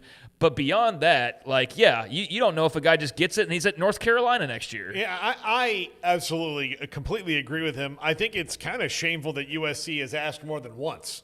I mean, like, if you ask him one time, hey, somebody wants number 11, what's your thoughts on this? And he says no, and he gives all those reasons are valid. None of those are diva reasons. He wants to keep that honor for himself, and that's an important thing. That's an important thing for the Leinart family, and Yeah, no, I don't want you to unretire my number. I worked really hard for that, and because of the itinerant nature of college athletes this year, yeah, some guy can have it for 1 year, and I mean, he gets suspended. He could get kicked off the team. There's like a million things that could happen with the next number 11. So, you know when there are people who have their jerseys retired and they'll allow somebody else to wear it, whether it's Emmett or Dorsett or what, but it's up to them. That's up to the person, the individual. And the Cowboys don't retire jerseys. They just don't assign numbers. Yeah. So they don't assign number 12. They don't assign number 8. They rarely assign 22. 33 has been assigned, but like they just don't assign them. 88, they just give to the best wide receiver. If you're really pretty good and you're a wide receiver, you're probably going to wear 88. You're going to get 88 because that's kind of a marketing thing with them. But yeah, I'm absolutely for it. If the university is going to do that for you, they shouldn't take it back. Yeah. And they can ask you, but you know, and I also would do it. I wouldn't do it all the time. So if Carson Palmer let Jordan Addison do it, that's fine.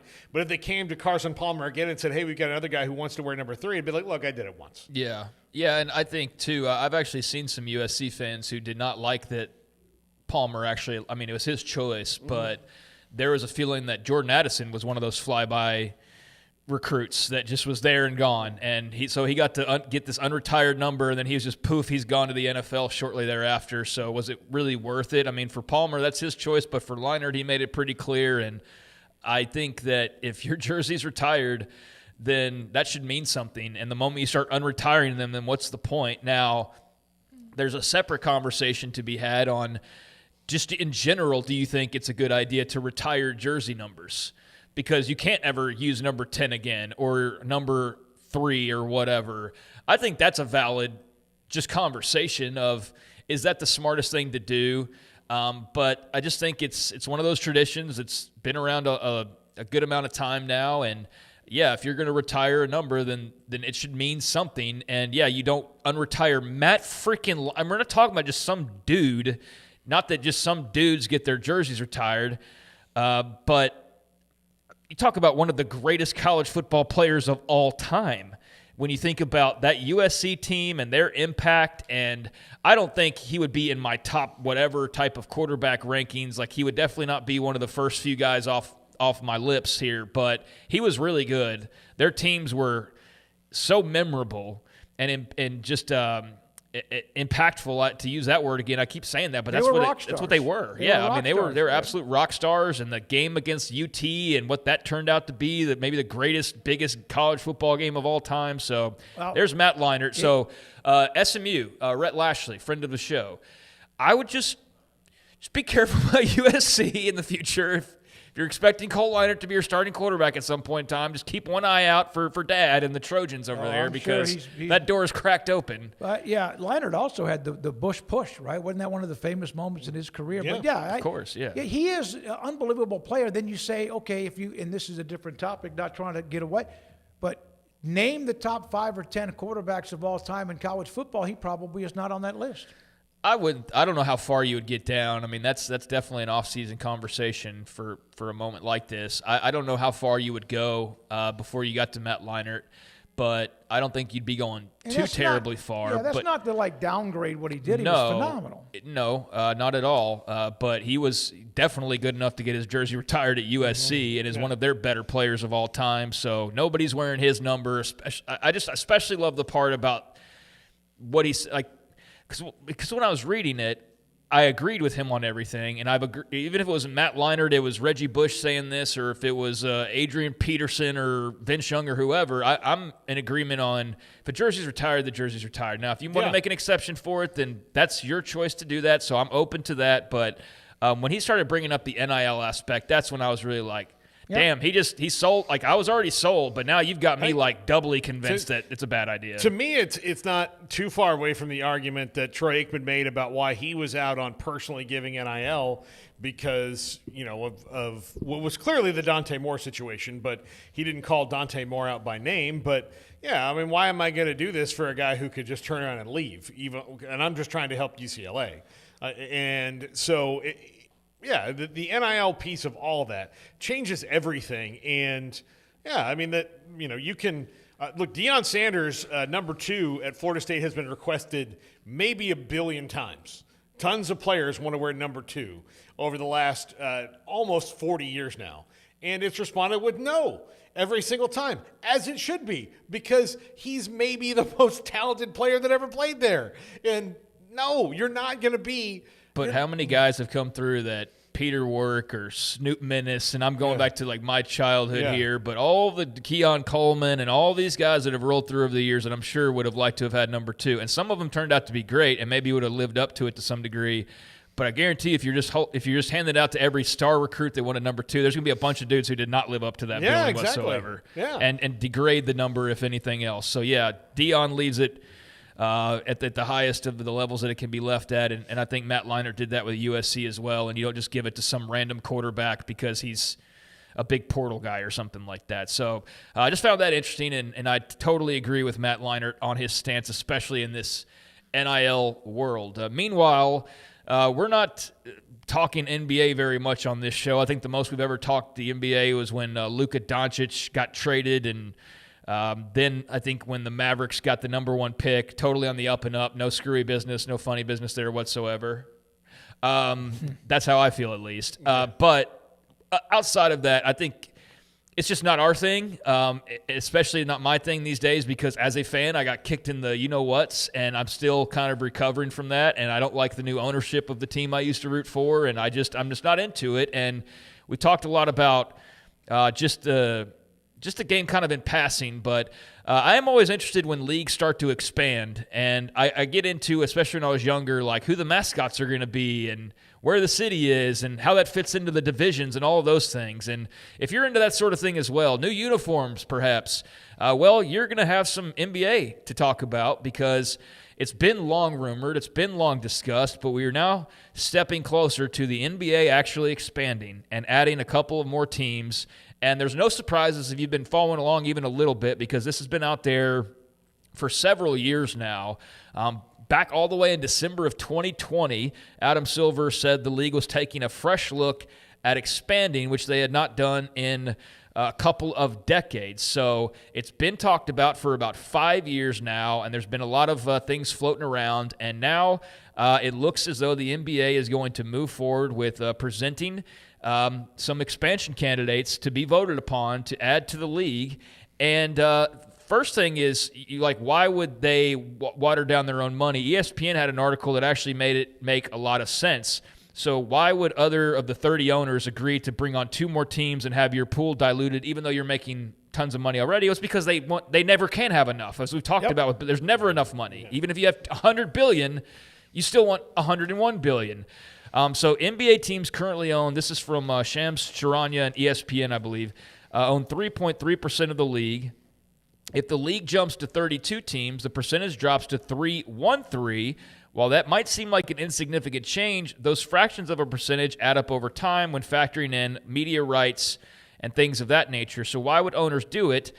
Because the math tips in their favor if the expansion fees, which don't go and get shared with players, but go instead straight to the owners' pockets, if those get big enough, as they will in these cases, then that money is just going straight to the owners. So if you float, for example, that the Lakers sold for $10 billion last year, and franchises are regularly going for like $7, $8, $9, $10 billion, and then you say, all right, well, we got a couple new teams, let's just put that in $15 billion terms. Well, then every NBA owner suddenly gets $200 million. Yeah. Or no, excuse me, $500 million per NBA owner by adding a couple teams. Yeah. So that's how the math suddenly works in their favor. Now, as far as who that's going to be, well, it looks like it will be franchises in Seattle and Las Vegas, as long rumored, and that's the expectation. Silver said in December a decision was coming this year, and the belief is that they will expand to Seattle and Las Vegas, and that it's inevitable. And next week there will be a vote. It's not a binding resolution. Something like that will be more likely in July when they get into Vegas Summer League and the Board of Governors, but it is the next big step into moving that direction. So we are getting closer to an NBA team back in Seattle after all this time. And if it's not the Supersonics and they're not green, then what the hell are we even doing here? Yeah. And I have no idea about Las Vegas, what they'll try to do with that, but that's obvious. And this is all presented to you by the gambling networks and all of that. I think it will be. I think it was mentioned that they will be the Supersonics. That you'd have to do that. It'd be moronic to do otherwise. This is not a Bud Adams situation where he's going to keep the Oilers name for spite over the city of Houston. The Thunder owners don't care. It's not their in their list of things to care about. So yeah, it will be. And the fact that they're talking about it now means it's likely going to happen, because you wouldn't.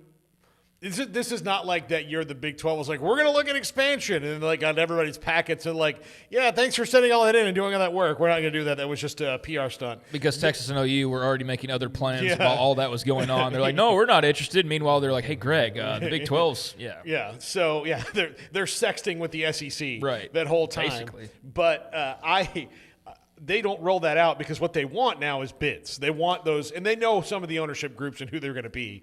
They already know that, but they want the other ones who have been on the fringe of waiting to get in and drive the price up. So they're saying this because they want to start people to get groups together or to finalize their groups that they're having. So say you think it's going to cost $7.5 billion to get it, and you're at, $4 billion right now. You got to go get that at 3.5. They're signaling out, like, if you want to get in this is the wheels are in motion. So they will hold a vote at the Board of Governors meetings next week, and then the two franchises will be targeted to start playing in 28-29 season. So not that far away at all. And there's just a lot of momentum. Like, it would be shocking based on all the reporting if we don't have new franchises being announced, not next week, but in the very near future for Las Vegas and also Seattle, which then would end up a situation where there obviously would be two teams in the West if you're Las Vegas and Seattle. So a team like Minnesota, for example, might have to move conferences just to balance the league out properly with 16 on both sides. But any nostalgia for the Supersonics? I mean, it's cool for the city of Seattle. I went and cheated. I was going to name as many as I could Hall of Famers from the Supersonics. They had a championship team, was it in the 70s? Jack Sikma, Gus Williams, and a few others. Lenny Wilkins was a part of that franchise for a long Sean Kemp, time. Gary Payton, Detlef Schrempf. Kemp's not a Hall of Famer, though. But I know he was really damn good, yeah.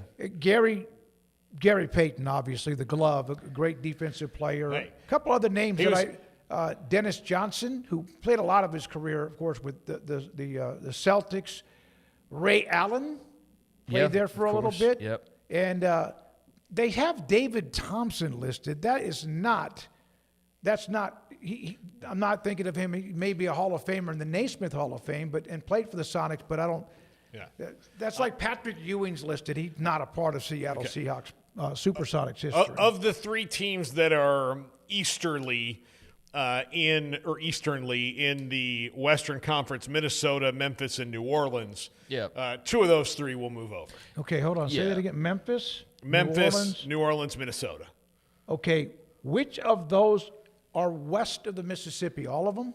Well, Memphis is not west of the West. It's east of the Mississippi. It's right on it. But so that means Memphis is going to have to move to the east. Yeah. I would think New Orleans would Memphis be and in New the Orleans West. are both on the Mississippi. Yeah. But east, technically, you're right. So they got to go together, right? They have to be a package. I don't know, but somebody's going to have to move, because clearly Las Vegas and Seattle are going to be the team. So, like, basically look at it this way.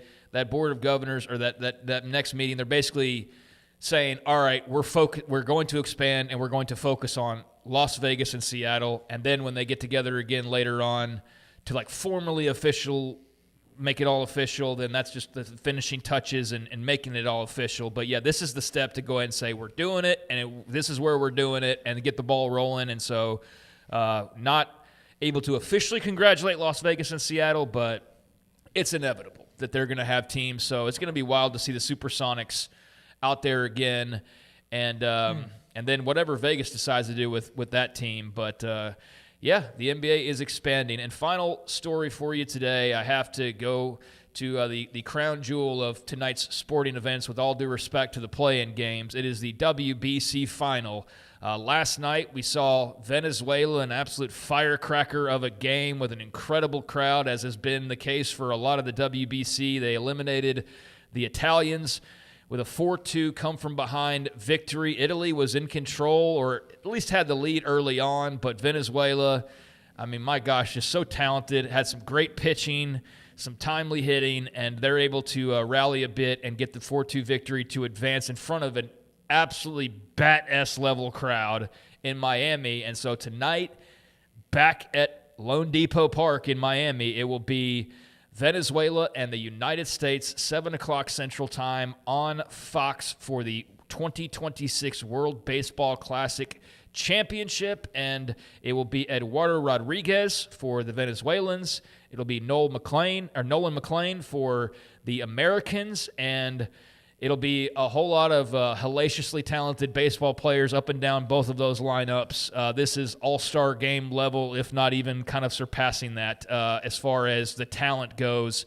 and certainly as far as the care factor goes. It is far greater than any all-star game. So, yeah, Venezuela was pumped up with that win last night. I think this is going to be an epic just atmosphere. I don't know how good the game will be, although I expect it'll be good, but I will be tuned in and I will be locked in, and I will be what time does it start? What's first 7 pitch? o'clock. Okay. All right. 7 o'clock on Fox, Venezuela and the United States. So very much looking forward to this one. Venezuela, only the loss to the Dominicans, 7-5, but beat Italy, beat Japan before that, beat Nicaragua and Israel. The Americans beating the Dominicans on Sunday night, 2-1. Beat Canada prior to that, had that loss to Italy. So both those teams started off 2-0, lost their third game, won their next two, and that's why they're here. So there you go. U.S.-Venezuela, any thoughts on the game itself, or just the finale of this incredible tournament that we've had the last couple weeks? You guys make sure you text me or go through Slack or whatever we do these days and remind me about 7 o'clock. I know I'm just going to be like, oh, that can be a gone. text message. Yeah. No, that can be but I think that you'd probably rather have different pitchers for each side going. Yeah, this was not the best for either side. Either side. I mean, they're both good pitchers. Right. If they were on your favorite team, you'd be happy. But this should be like Paul Skeens. But yeah, it should have been Paul Skeens, and So, but all that being said, this lineup player for player is unbelievable on either side.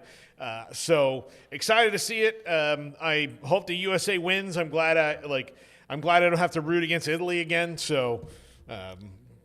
Relieved there a little bit, because I was really starting to get back to my roots.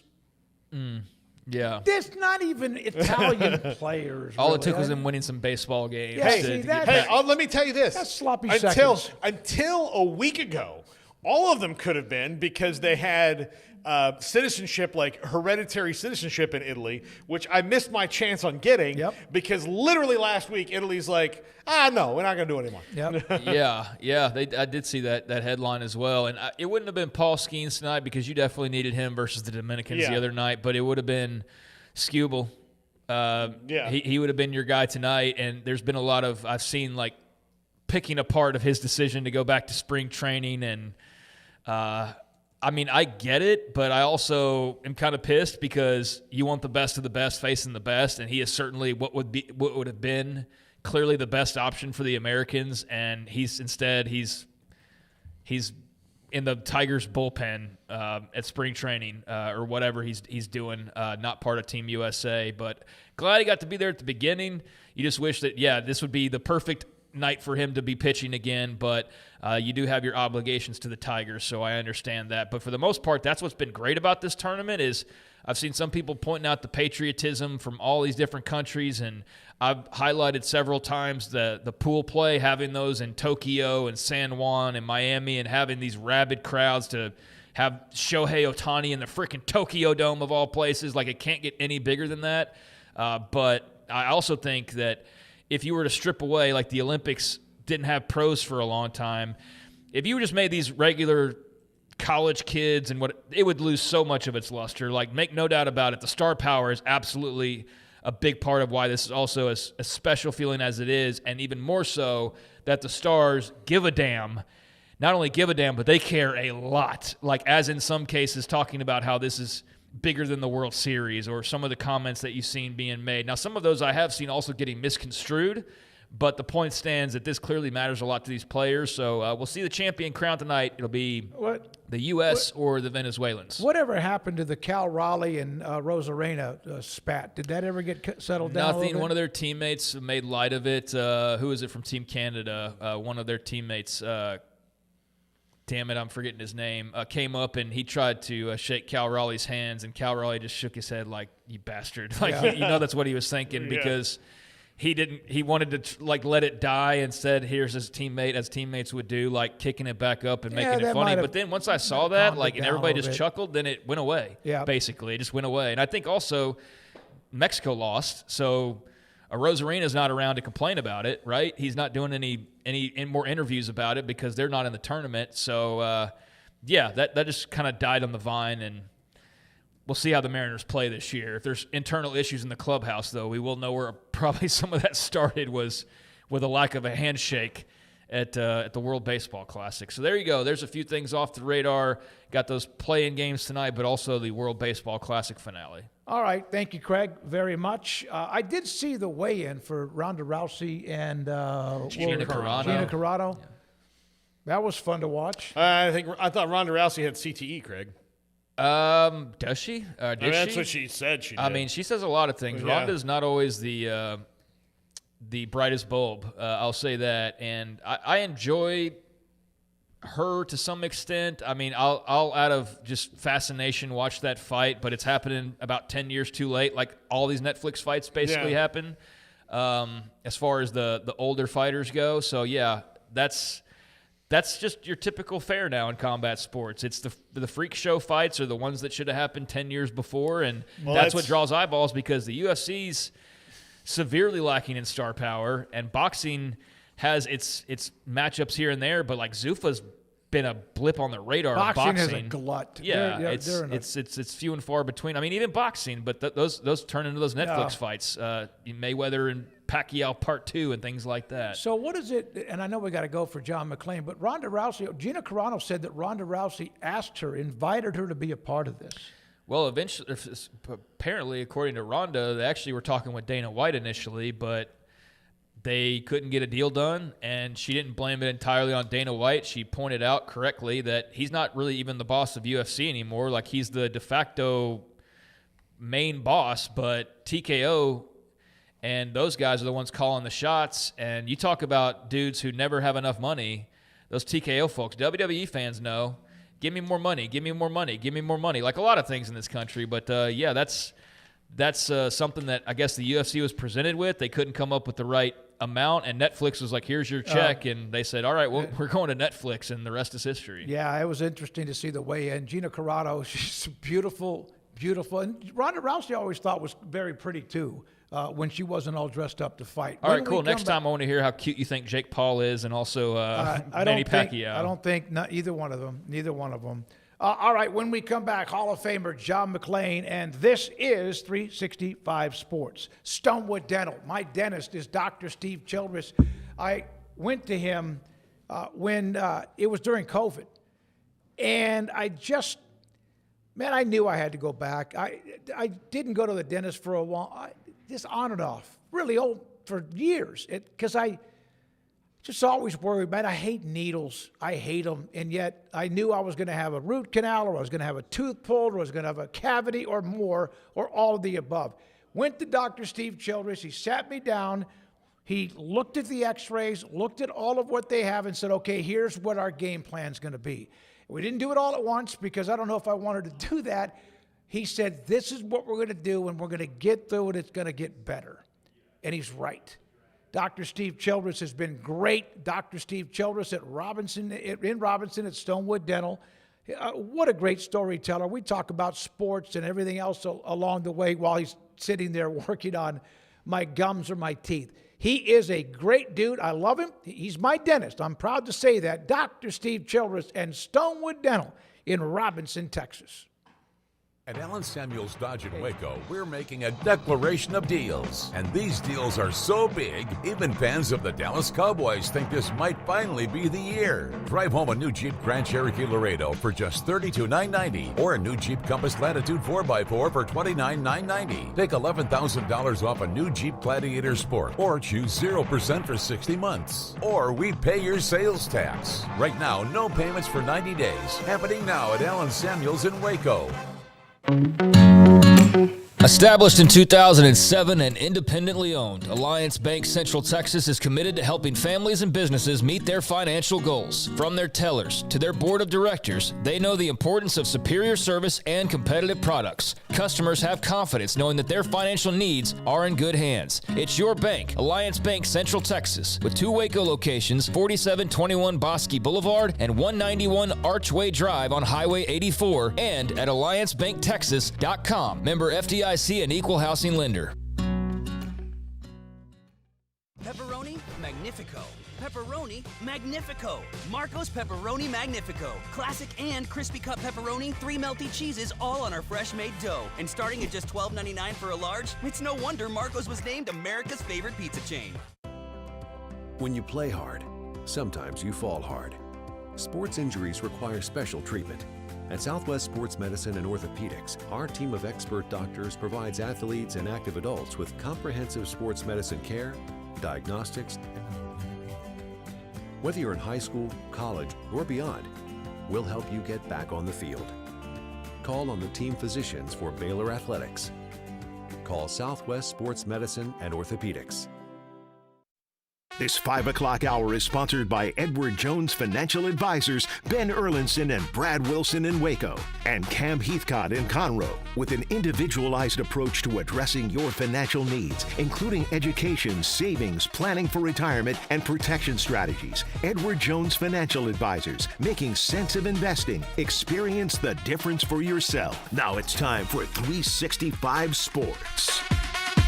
I was about to start a workout when Ben Erlinson called me this morning. He's a huge sports fan, does a great job with investments. Hall of Famer, Hall of Fame columnist John McClain joins us, 365 Sports. John, thank you very much.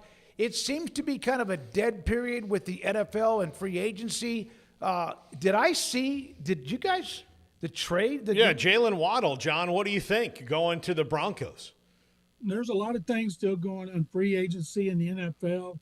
Texans just signed their 8th free agent today, a left guard, Waddle. It's pretty obvious Miami's only interested in one thing, and that's competing for the first pick. I feel bad for their new quarterback, Malik Willis. He didn't sign with Miami knowing they were going to get rid of their best receiver, Jalen Waddle. Now, they got a good return, but that might be 3 years down the road before those guys that they get, they find out if they pan out or not. And obviously, if Miami has a chance to get, say, one of the top quarterbacks next year, like Arch Manning, they're not going to let the Malik Willis deal stand in the way. And they're also not going to find out how good Malik Willis can be when they don't have weapons like the Packers did. It's a good deal for Denver. He's perfect for Sean Payton's system. Bo Nix's style. He's a West Coast receiver, can make the quick cuts across the middle, catch a short pass, break tackles, get out on the second level. It's a really good deal for a team like Denver that's trying to be a Super Bowl contender. What do you think about the Texans' offensive line grabs the last couple of days? It didn't work out last year. They moved people on via trade, just letting them walk, but Wyatt Teller's there now. That was just announced. Do you think they will have a better offensive line in front of now newly acquired running back David Montgomery, who we talked about last week? Their biggest goal, Paul, was to improve their running game. Wyatt Teller, who'll be 32 in November, is known as a serious butt-kicking run blocker. But the Browns didn't try to re-sign him.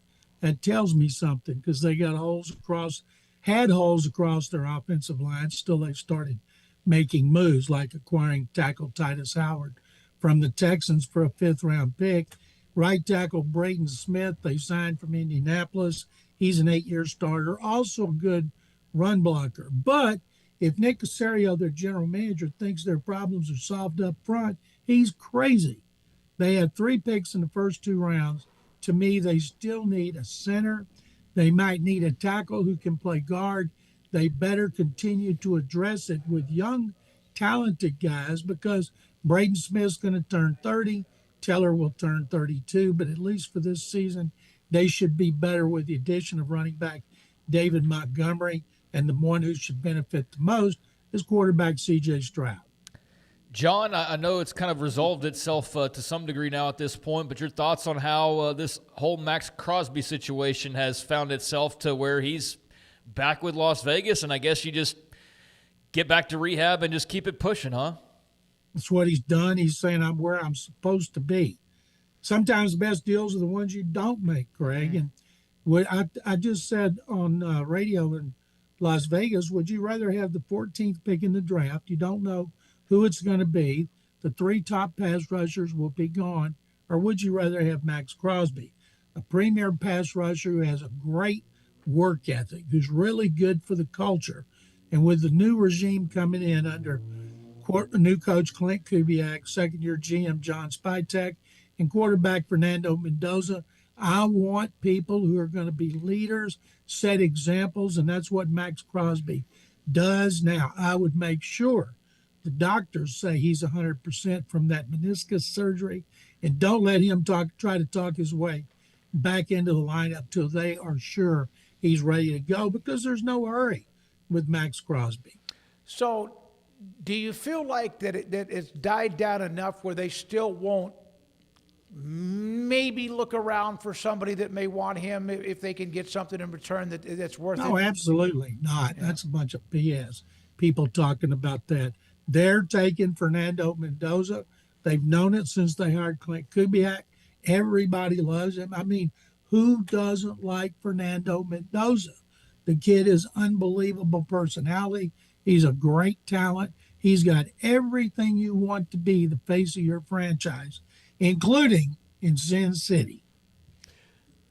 John, 4 teams have 2 first-round picks: the Dolphins, the Browns, the Jets, and the Cowboys. Which fan base should trust their front office the most to make the best picks? Well, first of all, the one that's the best team is the Cowboys. Mm-hmm. Cowboys have worked hard to improve their defense. You know, it couldn't be worse. And I'm guessing they'll use those first 2 picks on an edge rusher and a corner, or a corner and an edge rusher. So they should be vastly improved on that side of the ball. And we already know they got a prolific offense. So I would think the Cowboys fan base should be the most fired up. Jets fan base should never be fired up. I don't know that the Browns should be, although they did go to the playoffs twice under the fired Kevin Stefanski. And as far as the Dolphins, they got a new coach, they got a new general manager, but boy, they're making it really hard on those fans to get excited about the season unless they are pathetic and have a chance to get the first overall pick that everybody thinks will be Arch Manning. John, let me ask you this. Kansas City, obviously, last year, my God, it's run them down because they didn't make the Super Bowl, and they did have some issues. And then, of course, Mahomes being hurt, that was a massive part of it. Are they on any – as long as he's okay, is that always going to be a team that's good, or do you see a little bit – and I'm not trying to overreact at any means by any means, do you see any kind of a little bit of a crack with them? Absolutely you do, David. Age catches up, contracts catch up, but as long as Mahomes is healthy and Andy Reid is the coach, they will be a playoff contender. I can't imagine anybody would think they'd be a Super Bowl contender. And one of the things that they've messed up on the most, Mahomes doesn't have a good running back. Mm-hmm. They get receivers who are in trouble off the field more than they're trouble on the field for opponents because of when you draft low, and Andy Reid will take almost anybody. So picking low all those years has hurt them, and they need Mahomes to be healthy for the first game. You know, he was hurt. When was he hurt? In January? And I think he was. So they got to be prepared. Although word has come that they think he'll be ready, but nobody knows that for sure. But I think if you're looking at the division with the Chargers and the Broncos and the Chiefs, they're going to be picked for third place.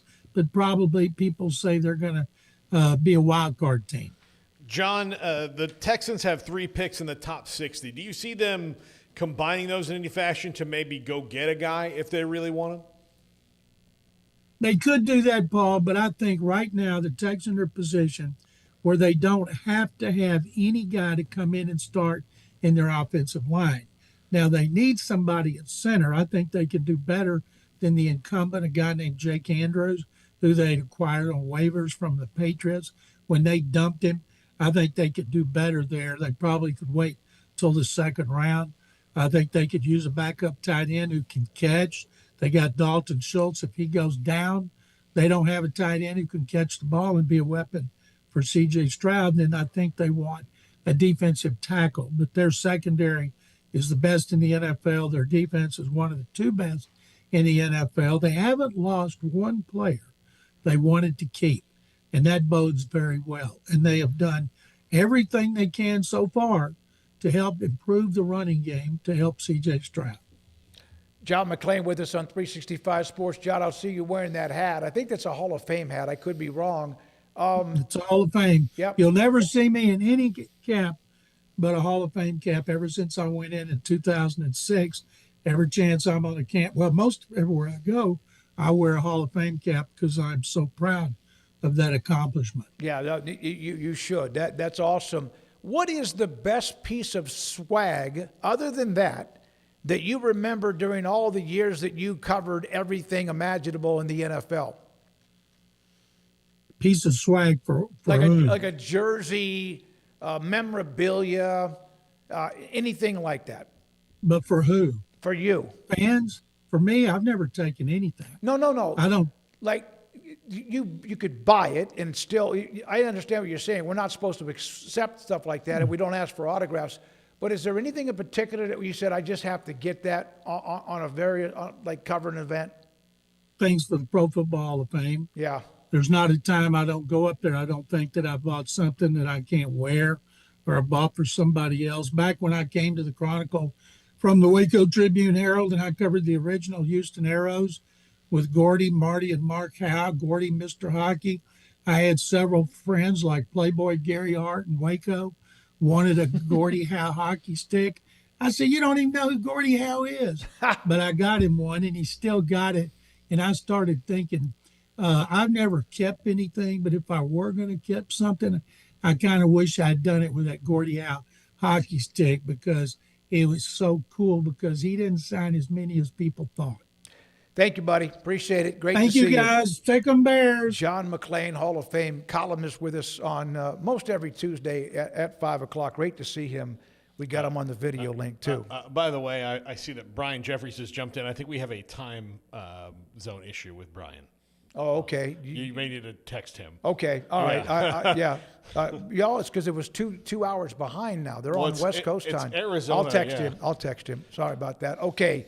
All right. It is time for Paul Catalina's Top 5.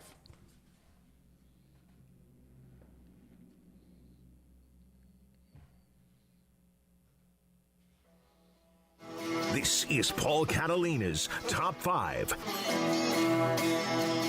Welcome to Paul Catalina's Top 5, brought to you by Flag and Anthem. Go to flagandanthem.com. Use our promo code 365sports. Today, I want to talk about the lower seeds to watch in the upcoming NCAA tournament. These are all seeds below 5 that I put in this list. They're exciting teams to watch.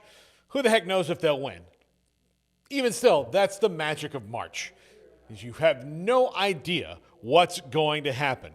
Number 5, Texas A&M. They're a 10 seed. Buckyball is so fun to watch. It's full court press. It's threes. It's dunks. It's driving the lane. This is Rylan Griffin. You know him from Alabama and a short stint at Kansas. He is transferred in to A&M. He really fits in well there. He is hitting his stride. They've got a lot of really fun players to watch there. Tune into Texas A&M versus St. Mary's. I promise you, you'll enjoy that game. Number 4, Akron, a 12 seed. This is a team that plays a ton of guys. They play a bunch of guys double-digit minutes, which is going to be a problem for Texas Tech, who obviously is a little banged up. Do I think Texas Tech eventually gets the win? But yes. But Akron can score. They've got guys that average in double figures, and they play a lot of guys. So if you are depth challenged, they can wear you out, especially if they get hot offensively. Number 3, Miami at 7th. Jay Lucas has done a fantastic job there instilling his coaching system, and Miami is a team that just doesn't go away. I actually think overall they're the 3rd best team in the ACC. Virginia, they're kind of right there with Virginia. I think Duke is head and shoulders above everybody else. But remember, Jay Lucas came from Duke. He has kind of instilled that Coach K, John Shire system there at Miami, and it's doing well in year 1. And I think on out, Miami is going to be somebody to be reckoned with year in, year out in the ACC, and I think they're going to be a really tough out in this NCAA tournament. Number 2, Utah State at 9. Again, this is a team that plays a lot of guys. They can score a lot. They can do a lot of things. They've got great transfers that have come in. They are a team that's difficult, and it's a 9-8 matchup, and most often, 9s win that. So watch Utah State. That is a strong pick for you. And I've gone rapid fire because I want to spend a little more time on this last team. Number 1, UCF. They're a 10 seed. They play UCLA to start off. Johnny Dawkins has built a team that there is nothing that is overly spectacular about UCF, but they are rascally. Every team in the Big 12 knows that they're hard to beat. They have played in the toughest league in the country this year, and they have gotten some really big wins. Do I think UCLA is a really tough matchup for them? Absolutely. Do I think that Johnny Dawkins is the better coach in that game? Absolutely. And so I do think that UCF can play with a little bit of a different style in that game, especially the way that they really get after things and just make it harder for their opponents to run away from them or get a solid lead. I cannot tell you anything about UCF. I'm not going to tell you X's and O's, but if you've watched them play this year, they are, and the best term is rascally. They are tough to beat.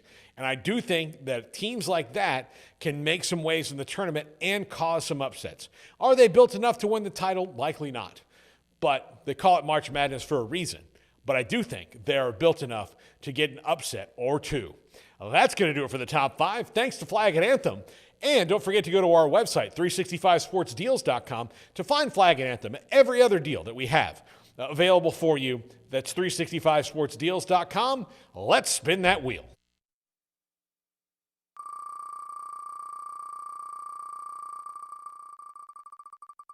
Okay. Getting a little dizzy on the wheel. Are you a fan of non-green football fields or non-beige basketball courts? I like this new LED court they've tried out in the. Man, people love it. People love it. Boise State, man, I'm not going to go against the grain there. It is different. It's very unique. I'm one that likes the tradition, being the older guy, but I think most people do. The green football field, the basketball court, I give or take. I didn't like the Big 12 court's color just because I felt it was drab. Do you know what it is? It's a bunch of logos that say 12. Yeah. Like X1, and it just, I don't know. I don't know who said this first. I mean, it's like their version of it's like the Big 12's Louis Vuitton print. And I wish I could give credit to whoever said that. But that's basically what it is the 12 interlocking and making their like Louis Vuitton logo for the league. I don't mind that. I just felt like the court itself when I was watching the game is just it's just very bland, like very, very bland looking. And I understand that like trends come and go, and there's times where like more monochromatic and darker or cooler, and there's times where it's a little bit more colorful. And I don't exactly know even where we are right now. I know that was a bit too dull for my taste, and I don't think it came across well on the broadcast. I think it made the broadcast look darker and just I don't know. I didn't like the look of it, but I appreciate the effort, as I've explained. As far as that question goes, I respect Boise in doing something that's very unique. I don't like watching games on that field. I don't like watching games on red football fields. Eastern Washington's tough. Yeah, I don't like any of those colored fields for my own viewing purposes.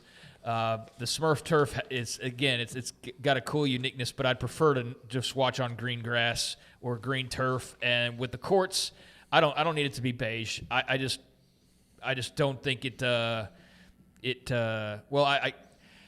I think basketball, you can do a lot of different things that are cool. I just don't think that every design's a home run, and clearly we saw that here recently. So no on football fields as far as the colors go. Yes on courts as far as being non-beige. Very nice topical question by Andrew there. So non-beige, does that mean that grayish look? Like whatever, if it's not hardwood, whatever it's not hardwood. Not hardwood. Okay, let's go to the first trivia question here. You read the first one, I'll read the second one. All right. Before officially adopting Practicing. Fighting Irish in 1927, Notre Dame teams were known by many unofficial nicknames. Which of the following was not a name used to describe the team? The Ramblers, the Blue Comets, the Leprechauns, or the Terriers? I'm going to guess the Ramblers, because the Leprechauns and Terriers both seem very Irish to me. And if they were already going that way. And the Irish were a rambling people, so I'm going to say the Blue Comets, and that's just a context-based guess. It's a good reason to whittle it down, Craig. I think the Blue Comets is too random to be just like. We'll throw them off the track. Blue Comets, I think that's too random. They do wear a blue. Yeah. All right, let's say Blue Comets. Okay. It was not. The Leprechaun. Oh, that was the obvious. Here we go. Obvious one. Yeah. The mascot today, they were the. Early teams were called the Ramblers, Rovers, Terriers, and Blue Comets. Fighting Irish began as an Irish Catholic slur, but was reclaimed into the 1910s, 20s during the Newt Rogney era to represent toughness and pride. In 1927, President Matthew Walsh made it official, turning the insult into identity. Now, if they'd only settle on a conference, never going to happen, Andrew. Never going to happen. Okay, Smokey. I didn't know we had a President, Matthew Walsh. The president of the between university. Lincoln and the president Garfield? of the university. I'm with all kidding. due respect to Andrew's creativity and all of that, Blue Comets, that was like. That was hateful. I don't think you're just making that up randomly, Yeah. but now we'll get something that's like red. Yeah. Dwarf Star, and it'll be throw you off the trail thing. Yeah. So the obvious was the choice here, I guess, or the not so obvious. My logic trail took me down eventually they just got to the Fighting Irish because all those other things were Irishish. Yeah, I Blue Comets made sense. It made sense to me. All right, here's another one. Trivia. On this day in 1978, which Major League team surprised its players with secret, custom-ordered green uniforms, effectively starting the modern St. Patrick's Day jersey tradition? Well, I'm going to say the Red Sox because they always wear green jerseys on St. Patrick's Day in spring training. So That was back in the days when they were kind of, they had that nice run, but they still were in that. They couldn't beat the Yankees. All right, Craig? Yeah, I'll go with that. That's, I don't know. Oakland wouldn't need to wear green Yeah. Of course, as a they were. specialty, so I don't think it would be that one. Lots of Irish in Boston as well. Yeah, I've seen various teams wear St. Patrick's Day green uniforms over the years, and I think I can see a picture of the Phillies in one version of it. But yeah, Boston makes sense. All right. Oh, the Reds. You Wow, guys, we're awful I'm today. telling you, we're in a bad slump today. Us Yeah. 0 for 2. Before a spring training game against the Yankees on March 17th of 1978, Reds general manager Dick Wagner surprised the team with green jerseys, pants, and caps when shortstop Davey Concepcion saw his green number 13. He famously quipped, "I'm not wearing that. I'm Venezuelan, not Irish." The Greens went on to beat the Yankees 9-2 that day. Davey Concepcion, a part of the Big Red Machine. Yeah, that's interesting. I didn't know that. I have no idea. Is he shortstop still with us or? I don't know. I saw some legend dancing with the Venezuelan team the other day, and now I'm wondering if it was him, if he's still around. I have no idea. Now, he is. I will say this for Davey Concepcion: the point of St. Patrick's Day is that everybody's Irish on St. Patrick's Day. Right. And Smokey, it should be one of your favorite holidays because do you know what St. Patrick's miracle was? No. St. Patrick drove the snakes out of Ireland. Oh, thank God. I Allegedly. love it. I'm wearing green. I'm wearing green. By the way, I think he's still alive. It was Juan Marshall that was dancing with the Dominicans the other day. Oh, famous San Francisco. The video's out there if y'all Yeah. want to see it. He's Yeah. just hanging out with the Dominican team. Okay, Great let's go to picture. this poll questions, which I believe one of them is Irish themed. What's the X factor for Team USA tonight? Bullpen closing it out, 36%. Absolutely, because it's essentially going to be a Johnny Holstaff game for both teams. Because we're at the last of it at spring training, so you're probably going to see, even if McLean goes, does well, he's probably only pitched 5 innings max before they pull him. So you're at 4 innings of bullpen on either side. So, yeah, I agree with that. Judge and Harper home runs. I think they need, especially tonight, they need something other than just a solo home run. What I like about this? It's a one game. It's a one-off. It's not like a best of 3. How about Harper hit a home run? That would be nice. Or hit a double and then somebody else just knock him get in. a hit. Considering that he's like 4 of 20 something at this point in time. But I'd say the bullpen closing it out if they're able to get a lead. I mean, but with the lineups that you have, I mean, getting those 3 outs to end it is really, really tough. Yeah, does Mark DeRosa realize they have to win tonight? I hope so. They were wearing Team USA hockey jerseys as they walked in tonight. All game worn Team USA hockey jerseys. That gets some good luck. Yeah, Bless you, Craig. Next up, which iconic leprechaun is your favorite? 31%. Oh, my chose God. Lucky Charms. I love that. That's my favorite cereal. Over Notre Dame at 29, the Celtics at 23, and Warwick Davis, the leprechaun from the B horror movies that are so bad they're good. I disagree on Warwick Davis. Willow, Harry Potter. I don't think it's necessarily the B horror movies, but as a leprechaun, yeah. Yes, those movies are. Yeah, but those are definitely B movies. But I'd say, okay, if it was just Warwick Davis, he would be my pick actually because of now, Willow who is Warwick alone. Davis again? What is he? He's Willow. an actor. He's an actor, But he was also in Return to the Jedi. Of these, I would say probably Lucky Charms. I'd probably say Lucky Charms. Notre Dame's mascot's pretty cool, though. I can't go Celtics. Celtics now. I think of Bill Simmons now when I think of them, and as much as I enjoy listening to him on occasion, just the over-the-top homerism, I just can't stomach it a lot of the time. I loved Lucky Charms. That was it. I wouldn't have anything else. No, Warwick Davis made a lot of really good movies. The Leprechaun movies were not the best movies he made, but they're B horror movies, and they lean into what they are. He was also a hell of a running back at Florida State. Self-aware. But yes, he was also in the Harry Potter movies and Willow, which is absolutely one of my favorites of all time. All right. Thank you very much, Andrew, for the polls, the quizzes, the wheel, and also, Paul, your top 5. Thank you. A lot of you have registered. I think like 30 off the top have registered for the NCAA tournament madness and competition. Keep doing that. We'll put the link up again tomorrow. And for Rez and for Andrew Valade and Garrett Ross, for Craig and Paul Catalina, I'm David Smoak. Good night, 365 Sports. Enjoy the games and the World Baseball Classic.